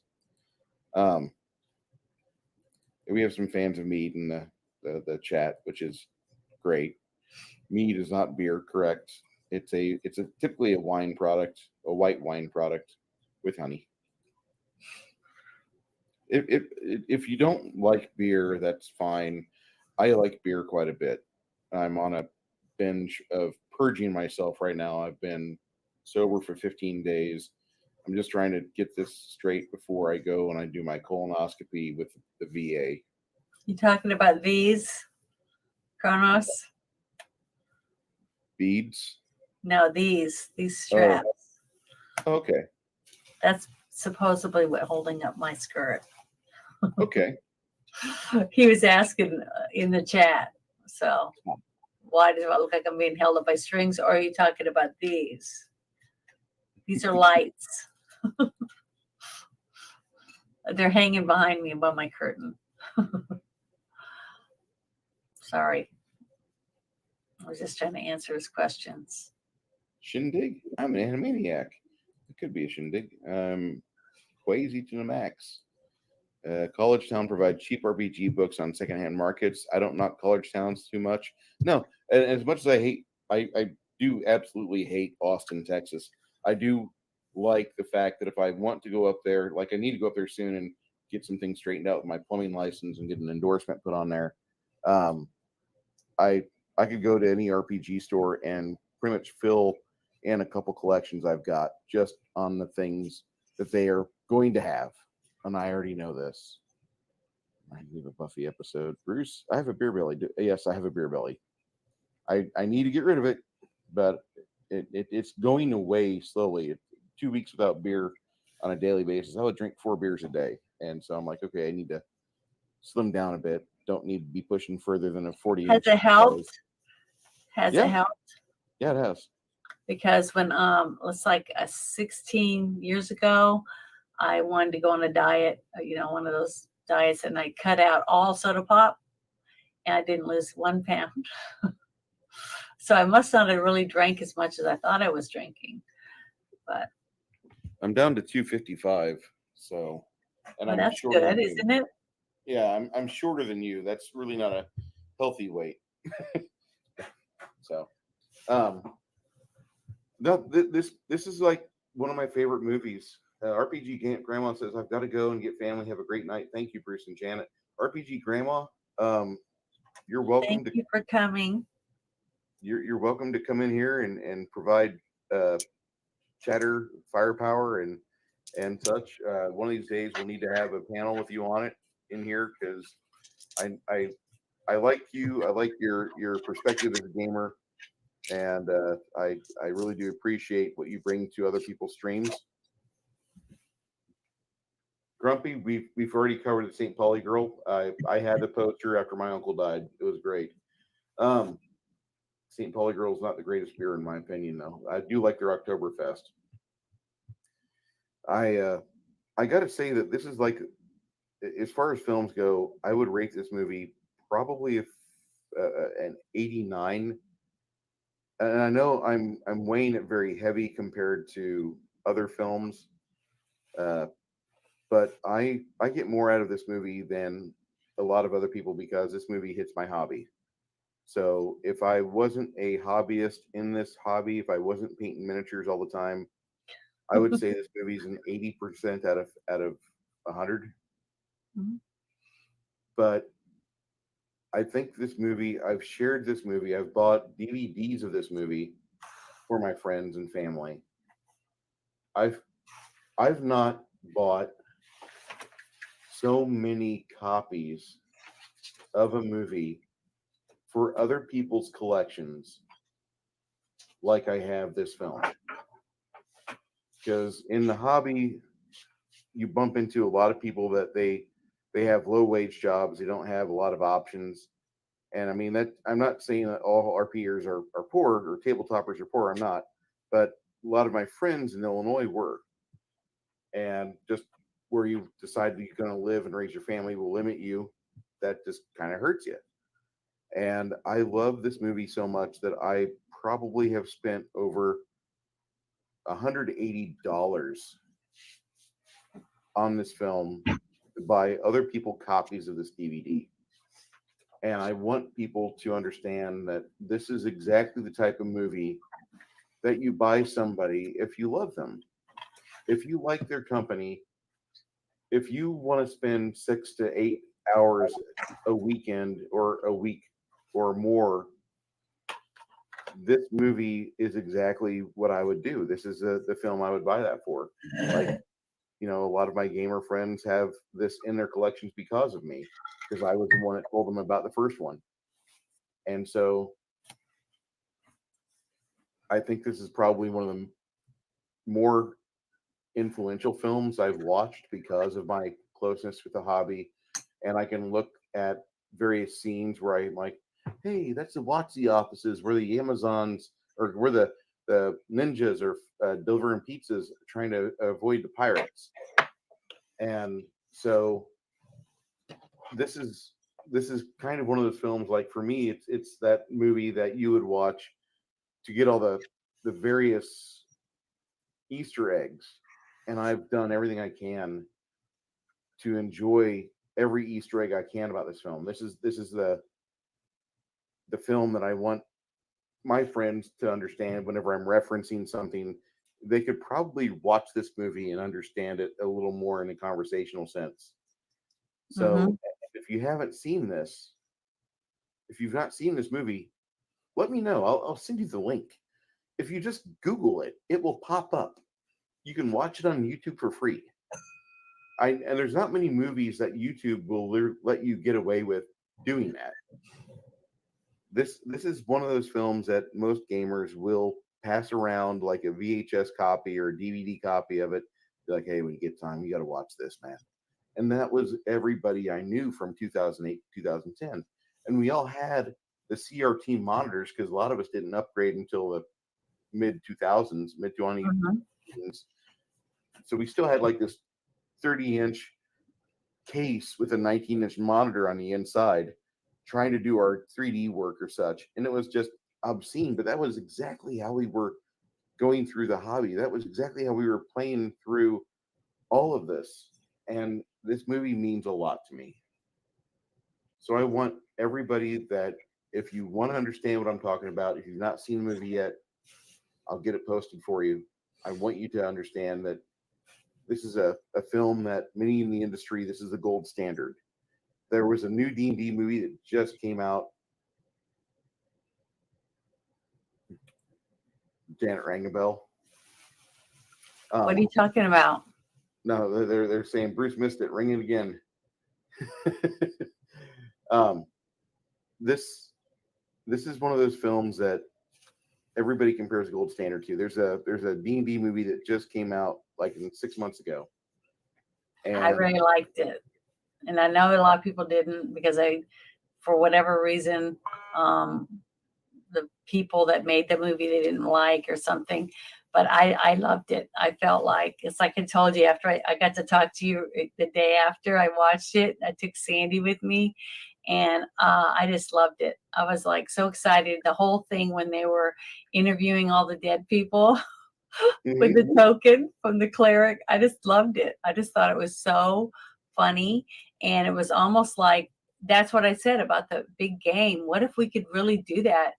Um, get a group of people and as a team, and you dress in your character and you portray your character, and you have a board, a big board like you have on your table, and we have different teams that have to have quests and make it across this board, and earn points or whatever, like we do, and then see who wins at the end by how much treasure or gold they collect, and how many points they get depending on how they succeed across the board. I think it would be a lot of fun, and I think a lot of teams would sign up to do it. A 4-day event or something, like a Gamers Con or something. You know what I mean? Don't you think that would be fun? that would be great. And then your whole team would be your GM, and if your GM writes this game, a 4-day game or something like that, and they submit them, right? And then you have judges or whatever that pick the different games. Like they say, the top 6 games get to compete on this giant grid, where everybody can come and watch, and you can have they could sell like a big Comic-Con, but they'll be selling like dice and other things for the gamers to purchase, in the lobby area, and, for vendors. And then you have the competition, and people can sit and watch as the different teams work their way through. But the thing is, the 6 games that were chosen by the whoever they pick, to choose the games, they give the game to different people, the different groups. So your group will get someone else's game, and Bruce would play it, because you're our master, but you would be like our leader of our group on our quest, and we're playing another team's that submitted their game will be playing their game through the grid, and then the other people over there are playing the game you wrote, and they play it through the grid. You see, like that, and that's how it's graded. We get graded on the winning gamer, or the one who wrote the game, wins something, and then the different teams can win depending on what place they come in. But just to get the joy of going there to watch other people playing live, I just think it would be really cool. And then go to the vendors and things like that during the days. And then at the end, you have an award ceremony where you have your king or whoever, hand out the trophies and stuff to the people that were able to finish the quest or whatever. I just think it would be a lot of fun for people like us. I mean, Comic-Cons are huge money. I don't see why people wouldn't be wanting to do something like that if somebody was to come up with that idea and actually implement it. That would be something I'd be interested in going to. Even if I didn't get to play in the game, just to get to go and interact with other people that love it as much as we do, There was you went 4 days of gaming and all that. That sounds like a convention.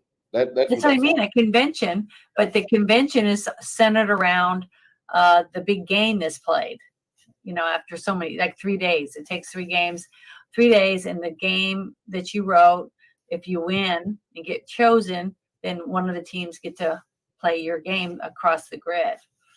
I just think it would be really fun. That'd be a lot of fun. I'm not disagreeing with you. I would love to see that.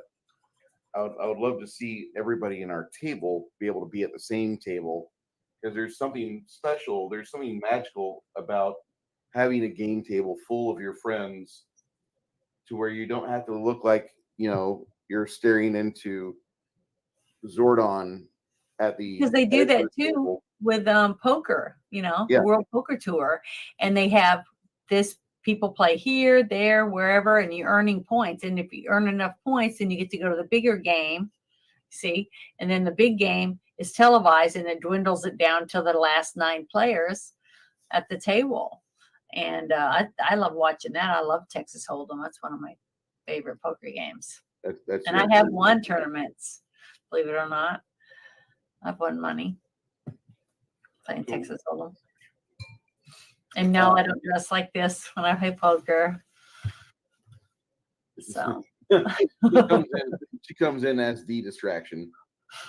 no, it doesn't work that way, believe me. But it's funny though, because it's still funny how a lot of women win a lot because they go all in and all the guys fold because they assume that because she went all in, she has to have a really good hand or they would call her, you know. But I've seen that happen a lot, especially if the girl's really pretty. They fold because she can't be that smart. To outsmart. I don't know. I really I could see you doing that. I'm sorry. I'm not trying to say anything sexist or negative, but I have done that and it works sometimes, but you have to, learn your table, figure out whether these people are intimidated if I was to go all in. And if you win one hand, you win a really good hand and you win all in when you had this really good hand, the next time you say you push your chips over and everybody just goes fold, they just start folding because they think that, oh, she had 3 aces earlier. I went all in on a tournament. It was me, one guy, and me. We were the last two, and it was for the big pot. And this wasn't the one I won the very last table, but I had on the table was 4s. Okay, there was 3 4s laying on the table, in the flop and the way that they had it all set up. And then I had 3 aces. Okay, and so I had a full house, aces over 4s.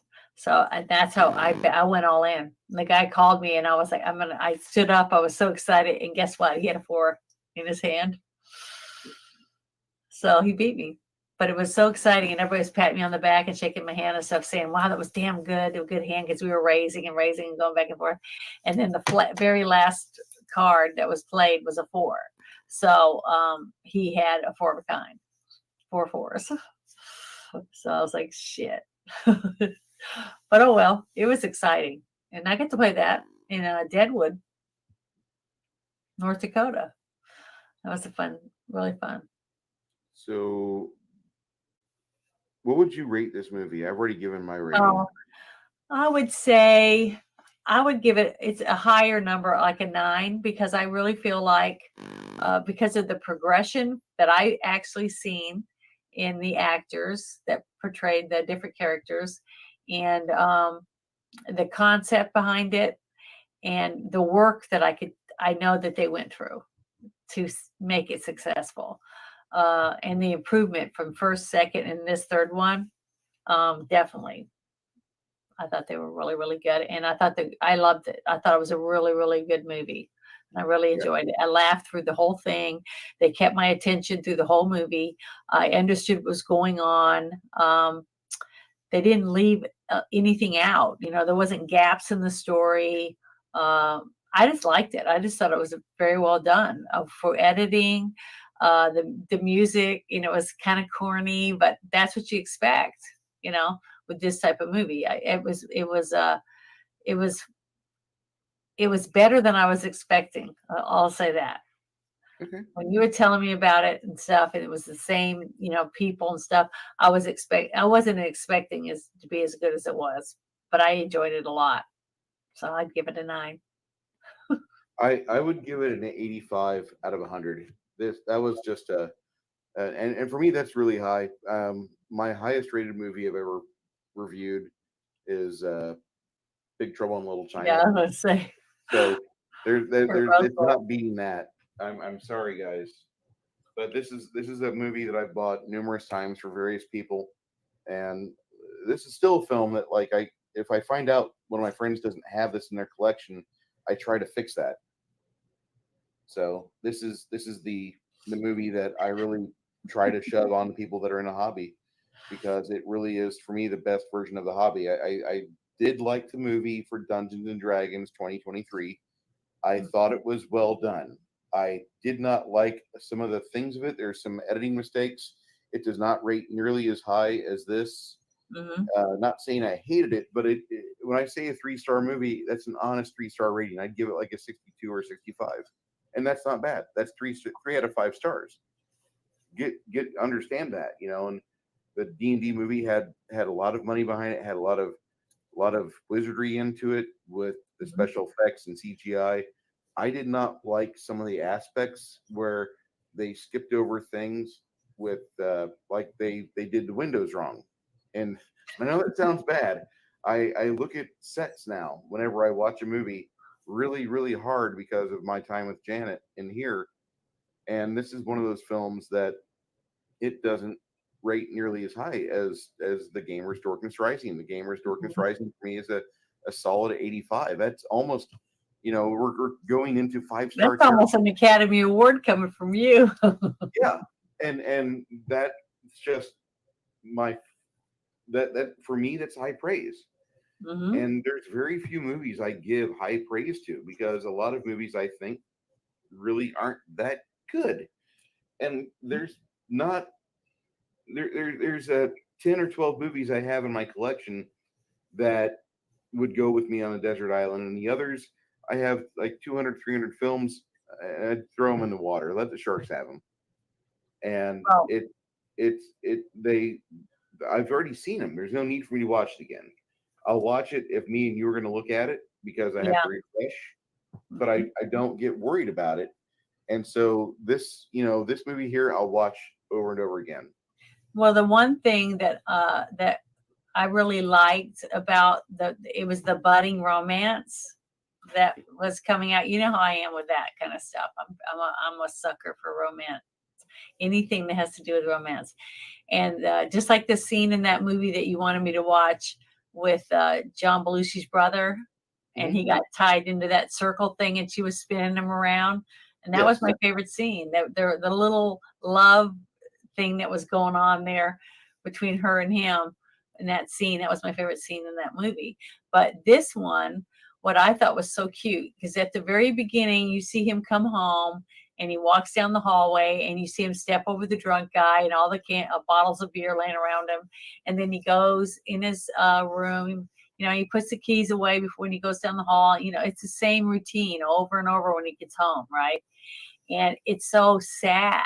He's just sitting there in front of his computer, and he just seems he's lonely, he's sad, he's stuck in a rut, that type of thing. And then after his night that he got to hang out with I can't remember her name was it Melinda? Joanna. Okay, when he got to spend the night with Joanna, not spend the night with her, but spent hours with her talking about all kinds of different things. And then he gets a little, he gets a little chipper, he's like got a little flash in his step, and he's smiling without even realizing who's smiling. And when he comes into his house and he has a little more oomph when he puts the keys in there and he's going down the hallway and say, "Hey, how you doing?" to the drunk guy.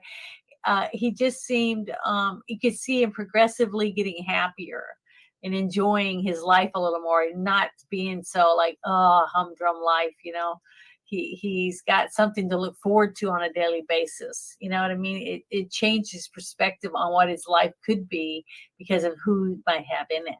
That type of thing. I just thought that was so romantic. And I absolutely love that. I thought they had really good chemistry, those two actors. And he was so adorable as the the paladin with the blonde wig on and the funny shield with the round circle on the front of it and stuff. I just thought he was adorable. So that's what I liked the most about it. That's what the parts in that movie that I really liked. I'm almost done pretty much talking about all the things I love about this film. The only negative about this film is that they can't do it again, and that for me sucks. That's the big negative of this movie. A lot of movies they don't get near the quality of love in this movie that you have for this film. on set, but they believed in this movie really hard. The only movie I can think of that really would be close to this, and Janet is off screen because of her allergies, guys. Sorry, I was wiping my nose and getting me something to drink. Okay. Because I want it you to happens every understand. night. Yeah, this is her routine. It's 9:30, so she's the meds are off, and she needs to pop them and get them back going again because Yeah, I she start getting was really stuffed up and my eyes start watering. yeah. It's terrible. But hopefully, it's my allergies are all year round. So I'm doing shots. So hopefully in a couple more years, won't be so bad. I'm keeping this comment up for the moment. Yawn. Ice Pirates was better than the new D&D flick. Sorry. I'm going to nominate Ice Pirates for one of our nights we do a viewing because I've seen that movie for about 2 minutes and I didn't really like it much. But now that time has gone on, I've watched it over a couple different times and I appreciate it much more now. The Mm-hmm. ending still gets me upset, but I like the movie now. I did not like it when it first came out. And I really don't want to Oh, go. I love the never ending story.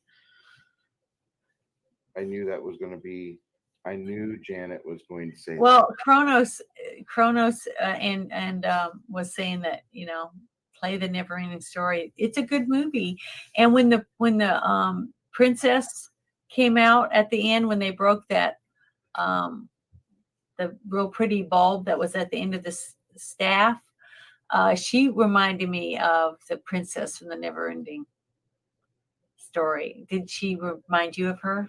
Yeah, she did actually. And there's a lot of reasons for that. I think there's that was a direct homage to the never ending story because this movie had a few points where like you had things that were said, and now granted they were mainly things that are said from gaming companies or on gaming products, but this movie had a lot of instances where things were going on, and if you caught it, you'd hear things like the monk was doing his best Robert Stack. I don't know if you caught that or not, but he was trying to do a Robert Stack impersonation throughout the whole film. No, I didn't catch that. Fluorescent, and it's one of those things that if you understood some of the jokes that were going on at the time, probably behind the scenes, he was being told to talk with a different accent, and so he just started imitating Robert Stack, and they kept it. So that worked a little bit And for him. the kid that played the young man that played the demon guy at the end with the Yeah, tattoos on his head, why did he look so familiar to me? Is he in other stuff? he might be. Let me check the IMDb.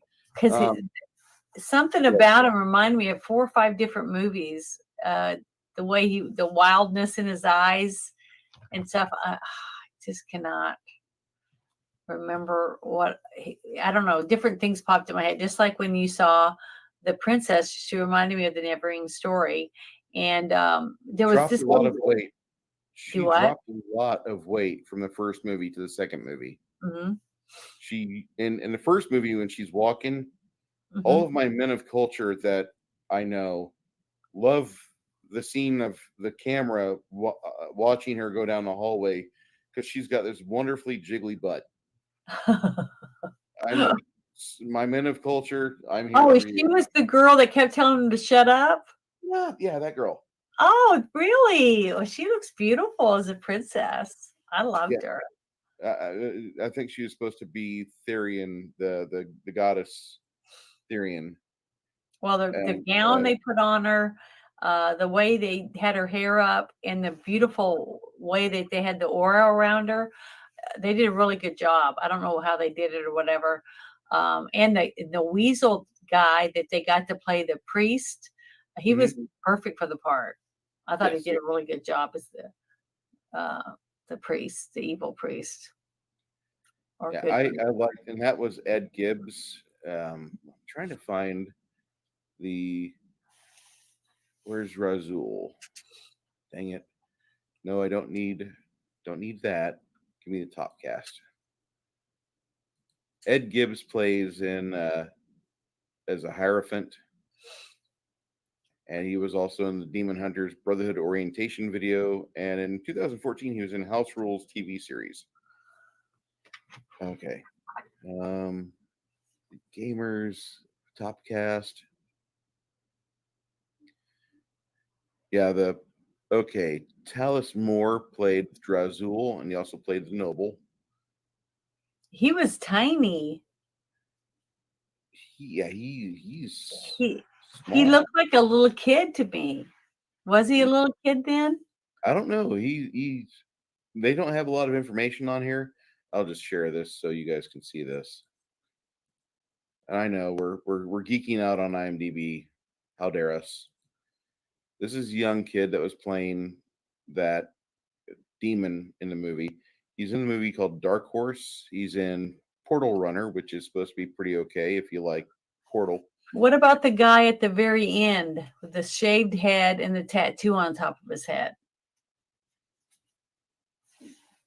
Who was he? That's the one I was thinking of. I don't know who. It's the same guy? No.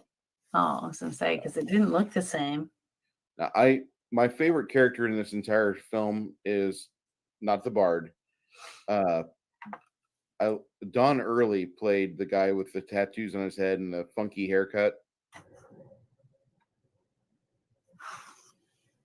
Don Early was the president of Zombie Orpheus for a while, I believe. I don't know what that is. He was one of the heads of the company, and he's in a lot. If you're into indie gaming movies, he's kind of a big fella. He was in Demon Hunters. He was a producer for the Gamers, Dead Camper Lake. Acting. Okay. He was in was the really tiny guy that crawled under the table and went and sat next to Joanna's character. Was he in the first movie too? I don't believe so. Yeah, I was to say, I kept trying to. You can't help but do that. Try to think of the other people that's in there, and when you see someone, you think you might recognize them from being in the other movies. But what was funny with me, the guy that played the Bard, that whole character reminded me of the guy from The Witcher, the goofy Bard from that. And then when I saw the other movie, the new one that came out, if I hadn't watched The Witcher, I wouldn't even have understood what that character was supposed to be, because I really didn't understand it. And I've not watched or watched any of these games like the one we're playing that had a Bard in it. So I wouldn't have really understood what they were supposed to be doing. I saw them in Game of Thrones, a couple people like that, but it wasn't, in the gamer's point of view at that time. So I thought it was hilarious though. Okay, so he is in Knights of the Dinner Table. They did an episode or two of that, which really, that's a sore subject for me. There was an embezzlement that went on with that. That's what you guys were discussing. Yeah, Ken Whitman stole money from that project. Ken Whitman is a piece of shit. I have no problem saying that. There's plenty of salt where that name's mentioned. I can just tell you that right now. You're talking about Christian Doyle, and he was in the Brotherhood Orientation video, the Dorkness Rising. He played Gary, Luster, and Fastidian. He was also on stage for the Gamers Live. He was in the Hands of Fate. He was in Natural One. They did, for those of you D&D people out there, they did a show for Dark Dungeons where they take the Jack Chick track that they used to hand you at your church when they found out you played D&D, and like they say, oh, well, D&D's for Satanists, and like this young girl turns into see, my mom did say that to me when I was first approached. I think I was 10. When one of my friends said, that her brother was playing Dungeons and Dragons and blah blah blah, and if I wanted to watch, so I went over there and watched. And I remember my mom coming and knocking on the door because it was like 2 doors away on the base, and she was like, what, I want you to come home. And I was like, okay. So I went home, and then she told me she didn't want me to go over there anymore because she thinks that they're devil worshippers because they let their kids play that game. And I was like, she wouldn't even let us have a what is that, a Ouija board?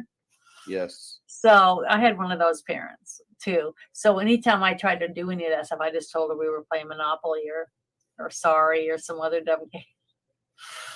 So Don't and Mention then Names says and like she already thought I was obsessed with vampires and stuff anyways, because I like vampire comic books. And I liked scary old movies that were on TV. And she just didn't think, she thought I was obsessed with vampires and stuff. So she did whatever she could to keep me from reading about them or, watching movies or anything. So that's how. Yeah, Christian Doyle is the actor's name that you were talking about, the young mousy kid. He was also in the Brotherhood or the Dead Camper Lake video we watched. Yeah. My mouth is so dry. All right. We're gonna wrap up here pretty shortly, but because I can tell that like when Janet starts having this go on, not really her comfort level. Her comfort level drops, and as much as we have 15 people in chat, I really wanted to like shake everybody's hand or firm handshakes all around, sort of thing. Or hand you beer. I would either of those. I would love to hand you beer and just say, yeah, we're gonna stick around and just keep watching. Now, Janet's up after about 9:30, 9:45 Central Standard. Janet doesn't feel so well because it's when her meds start to drop off. But this is what happens. Love and 12 hours only lasts. I mean, a 24-hour only lasts me 12 hours for some reason. I wonder how you would do in San Antonio. Well, I've gone to Arizona, and it was pretty nice. I didn't notice, that I had any problems. And even when I lived in New Orleans, I didn't have near as many problems as I have since I moved here. Since I moved here, I've been miserable. There's so much cedar and pine and ragweed and just everything I'm allergic to. I think we're going to have to skip San Antonio for you. We'll have to do a meetup somewhere else. If I just dose myself really good and take it before it starts to wear off, it doesn't take that long, to stay, level. So I just have to, remember that. I should have brought some pills in here and just started popping them, but I didn't. Yeah, like I swear, I want to hang out with Janet in the real world. I do, but this is what I think. And I know this sounds bad. I'm not picking on Janet, but I think I would have to like get used to this guy being a third wheel. I know it sucks. I wish I could give it to anyone else. But if this is all that's wrong with me, I'd rather just have allergies and not have to worry about having like what is it? Heart problems or something else, diabetes or any of these other things that I don't have. So I'm thankful for that. So we're going. I'm clicking through chat. Long Dick Dong. He made a good golem. He would make a great golem. Who is that? Long Dick Dong was in the movie. No, he's a character that's in the movie 16 Candles. Oh, okay. That was John Hughes movie from very many years ago when I was a young boy. Just need to get Janet a Bubble Boy suit. Yeah. Here, I saw a suit. Somebody was making fun of one of my friends on Twitter was making fun of that Beckham woman, and she said, "Well, she's going in to change into her something other suit," and it was a clear bodysuit and it had a penis on it and everything. I thought it was hilarious. That's weird. For Well, they were $2, making fun of her because she was being so, stuck up or something, walking past people like they were, peasants. that's what she does. For £2 UK money, Winky Wanky Woo says beer. You didn't have to do that, sir.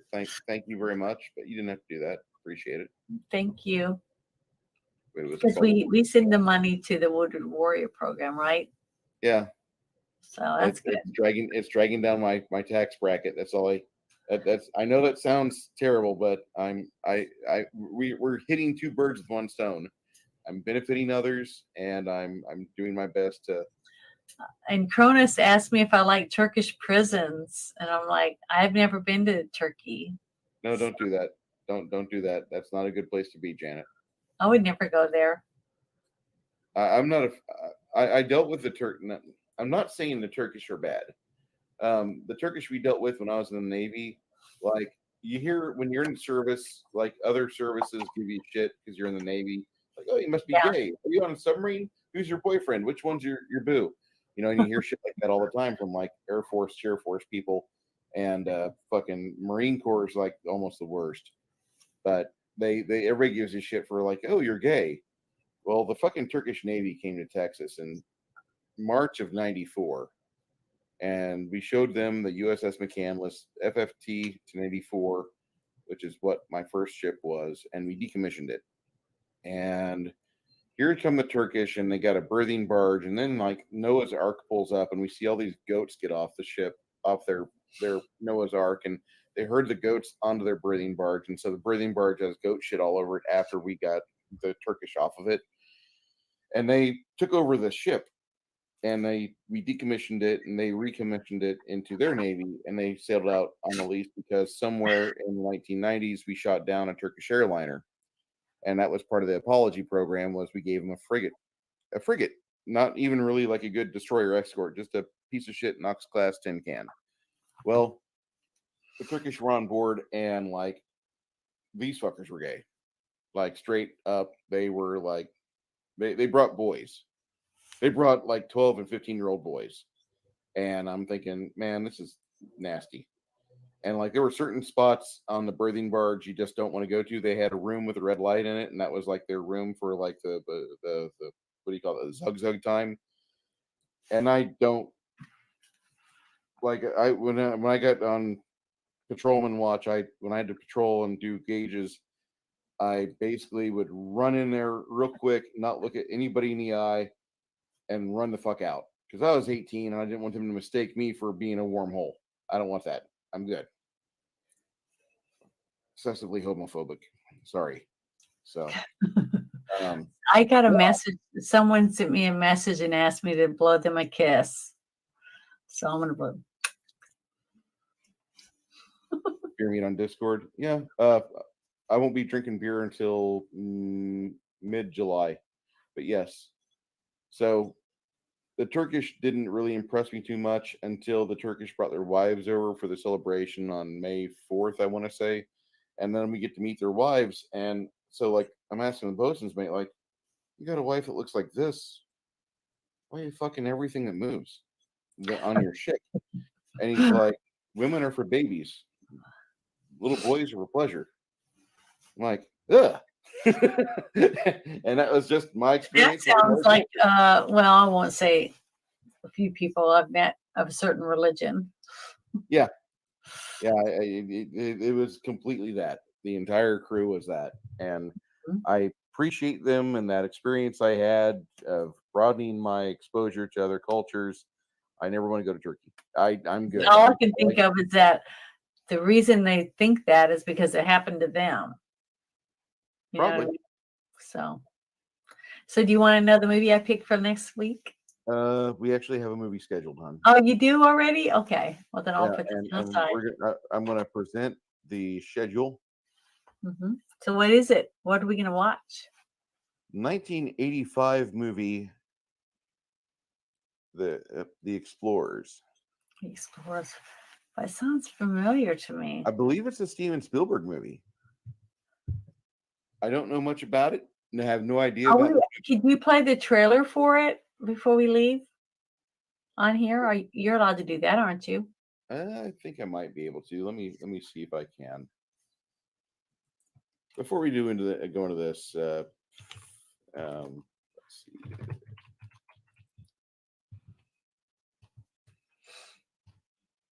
And you have that fair use disclaimer. Do you have that? Where'd you put that at?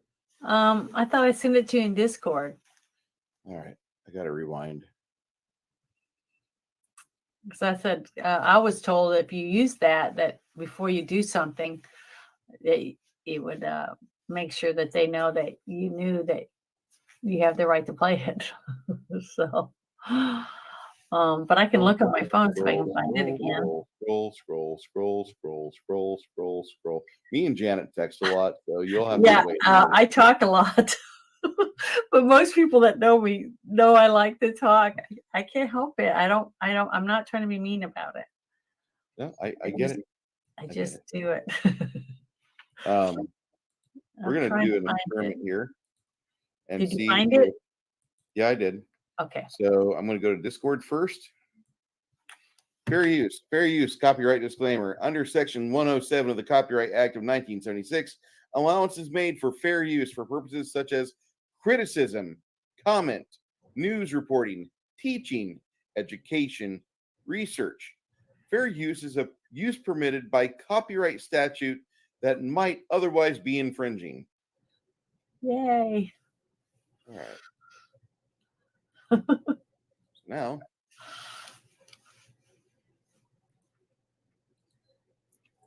this is when you knew it was going to be lit. Oh, it's a Paramount movie. Awesome. Let's hope we can hear it.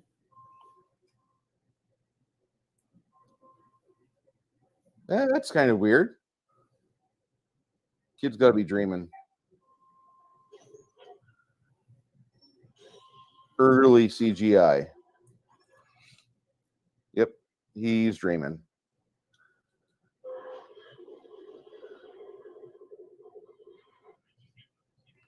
He's watching War of the Worlds.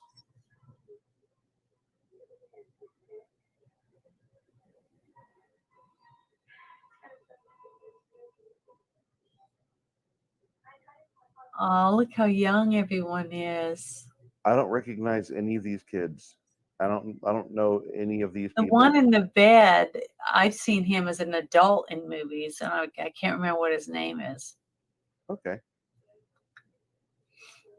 So for those of you that are millennials or younger than that, a lot of us, before we got our first Commodore 64 or PRS-80, this is what we thought computers were. You kit bash something in the garage because there was this guy that made an entire company called Apple, and he built a computer in a garage, and then he mass marketed it. Mm-hmm. So this is kind of the perception. 1985, kids. Oh, Ethan Hawke. I'm sorry. Okay. That's who it was that I recognized. Wow. And the other one's River Phoenix. Emperor said that in the chat. Okay. Thank you, Emperor. Yeah, him in the red shirt. Yeah, red shirt. I recognized him, but I couldn't remember what his name is. Oh, they're so cute. Oh. I can't believe that's Ethan Hawke. Okay, I recognize him. That's River Phoenix. Yeah. Isn't he dead now? He died in 94, I want to say. He was 92 or 94. He was at the Viper Club, right? Yep. Yeah. Don't do drugs, kids. Sad.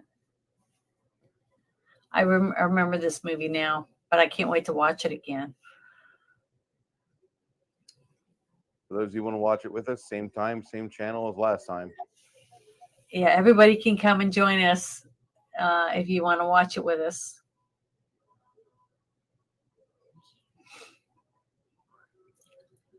And that's kind of what you did in 85, because like Star Wars was still a thing. We were still in love with the Star Wars movies, and even though they kind of fucked up and gave us Return of the Jedi in 83, which was not really a good ending to that trilogy. fight me. Yeah. I don't like Ewoks. I wanted Wookiees. The original draft was for Wookiees. Give me Wookiees.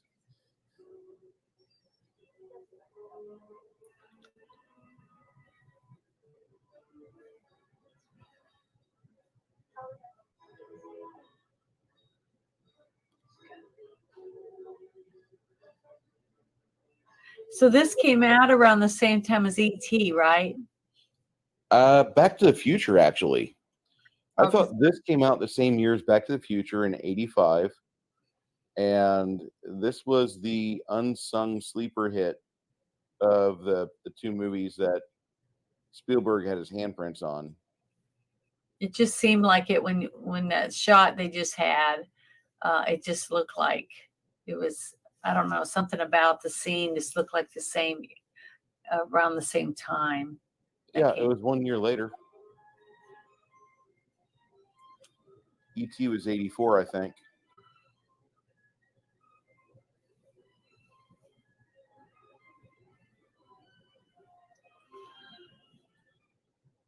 That's John Williams. That's all I want to say. I recognize. I might be wrong, but that sounds like John Williams to a T.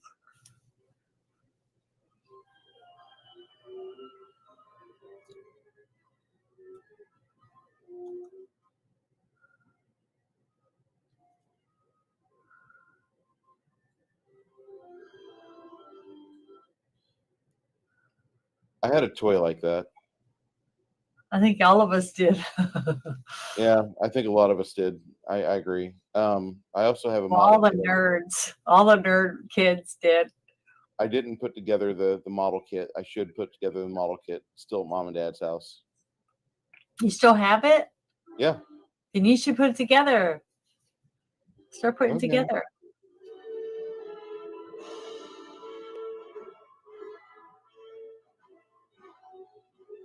Man,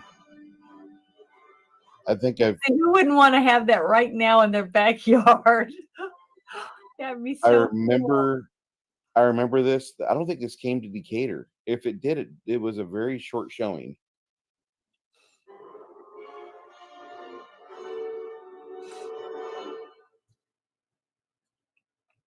Yep. Yay.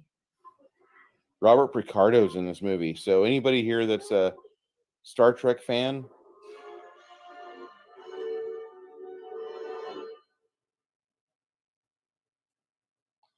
I remember Yeah. eating popcorn and watching that trailer. It's gonna be that's gonna be a good movie. It's gonna make us all feel like little kids again.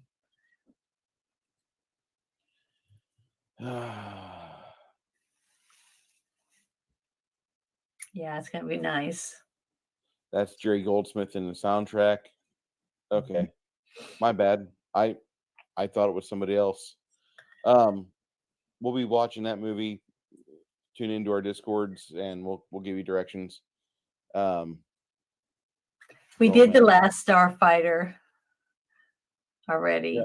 We've already done Last Starfighter. I was getting ready to say that there's very few movies that you can tell that are loved. And when I say loved, I mean loved on set. They're not looking at it like this is going to pay for my mortgage. No, Mhm. I'm talking about there are movies that when people are behind the camera, when the actors are on screen, when everything is go, they really don't have to stretch to act. They love their character. They love the story. They Mhm. love the set. They love interacting and giving the illusion of what they're doing is real. And the gamers, Dorkness Rising is the same level of love and craftsmanship that the last Starfighter has. I don't Mhm. think any other two movies I have in my collection have so much belief in the people that were working on them that they would be the successes they are. And the last Starfighter was not really a big critical hit, but it's loved by everybody that sees it. But was the last Starfighter an indie movie? Was it more independent from a big studio? I don't think it was really independent because it was they farmed it to a few different places, and the CGI guy was trying he was trying to get more money so they could get a little bit more time to do the CGI, and instead they went with smoother polygons and less detailed chips. And they realized that their budget was their biggest problem. Mm-hmm.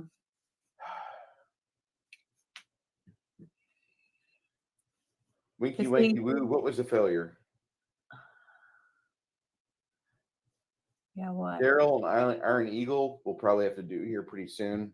There is a period that we're going to be kind of getting out of movies for a bit, and we're going to be discussing Futurama. And I've been told numerous times that Futurama is an amazing film. I wish I could fix it to where I have one eye on my face. I would be dressed up as Leela every time. Every time we did a show, I love her. I love that. That's one of my favorite TV series. I don't. My wife would divorce me to marry you. Oh, if I was Leela, I mean, probably.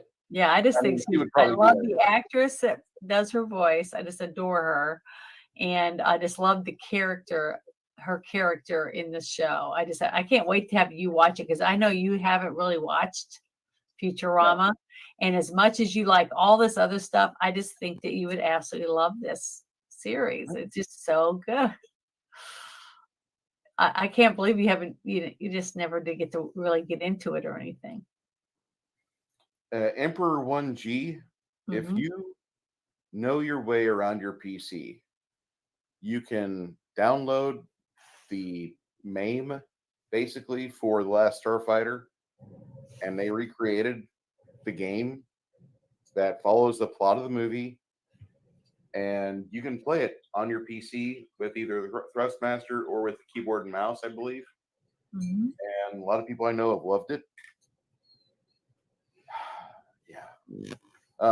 But we're gonna watch The Explorers and discuss that for next week. And we've got pretty much most of up to mid-July is taken up so far, Janet. And before we start selecting things, because there was a while there where people were like, "Do this movie," they threw money behind it. Like, yeah, okay, well that's good. That's what we said we wanted to try to do. yeah, And I'm all for that. I was just going to make sure everybody in the chat remembers. And Sunday we will watch this movie, and if you want to come watch it with us, you can. Yep. I'll sit and enjoy a movie together. And if you get sick of me laughing or whatever, I can mute my mic. But okay.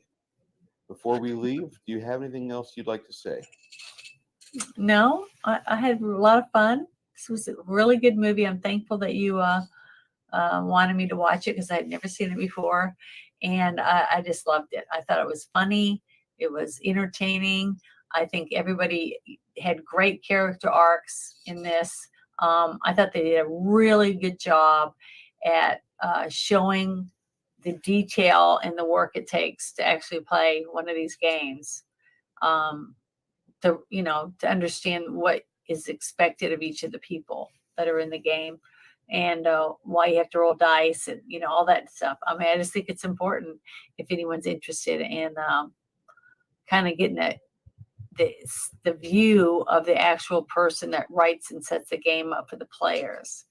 And that's one thing I like that was different about this movie, because it gave us that aspect of it. And I enjoyed it. My comment is for Mac Thompson. He's asking if we watched the original Conan the Barbarian. We've not watched and reviewed it. We've watched it before, of course. Yes, we've seen it, but we haven't reviewed it yet. Winky Winky Woo, which one do you want me to read out loud, my friend?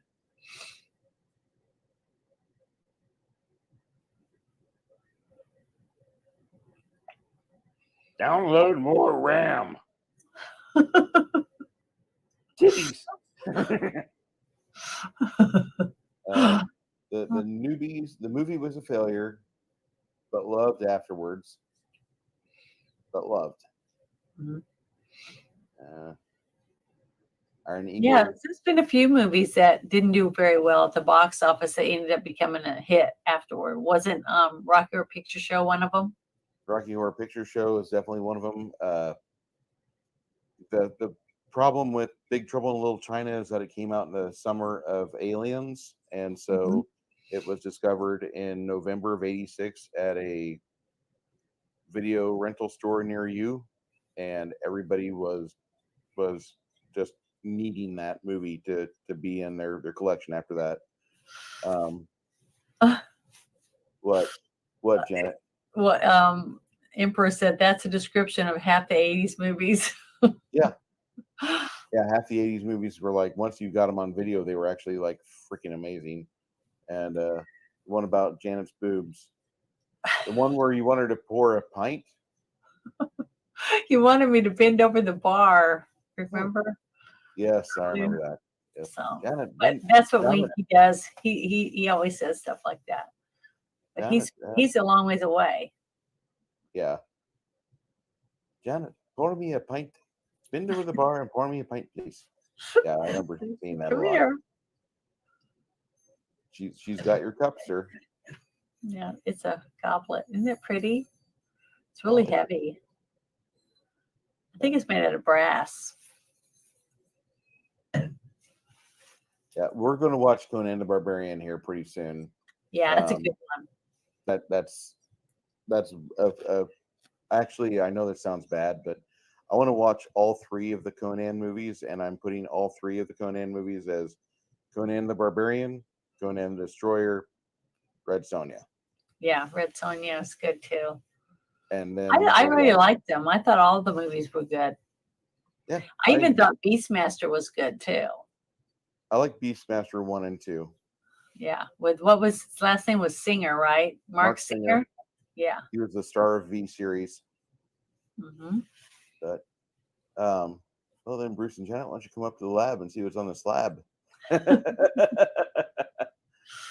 I have gone to, I think, like maybe 8 or 9 Rocky Horror Picture shows, events where you get the goodie bags and you dress up, and everybody's like, "You gonna dress up as Janet?" I'm like, "No, I'm going as Magenta." So I've only been Janet one time at one of them. That's a boring part. Yeah, I like Magenta better. So before we leave, we want you guys to have a good week. Thank you for joining us on this Monday night. My name is Bruce. My co-host is Janet from Another Planet. And looking forward to seeing this movie. I've never seen The Explorers before. It's been on TV. It's been on DVD. I think my parents have the VHS of it. It looks like a great movie. I'm probably going to enjoy watching it. I'm looking forward to this. And I appreciate everybody for being here. You guys, James and Winky Wanky Woo, you guys did not have to do this. I appreciate you guys very much. You firm handshakes all around. If I could definitely give those, I would definitely give those. We will be back here next Monday night to review and discuss the movie The Explorers. Follow Janet's instructions on Discord. And Janet, would you like to lead us out? Thank you for joining us, and it was a lot of fun. And you guys are always really exciting, and you make this more entertainable because you guys are just make us feel good about what we're doing. And I really, really appreciate it. And I appreciate Bruce immensely. And I'm thankful that he asked me to join him on this quest to review movies with him. So I'm thankful for that. I have somebody you guys will come join us on Sunday so we can watch this next movie.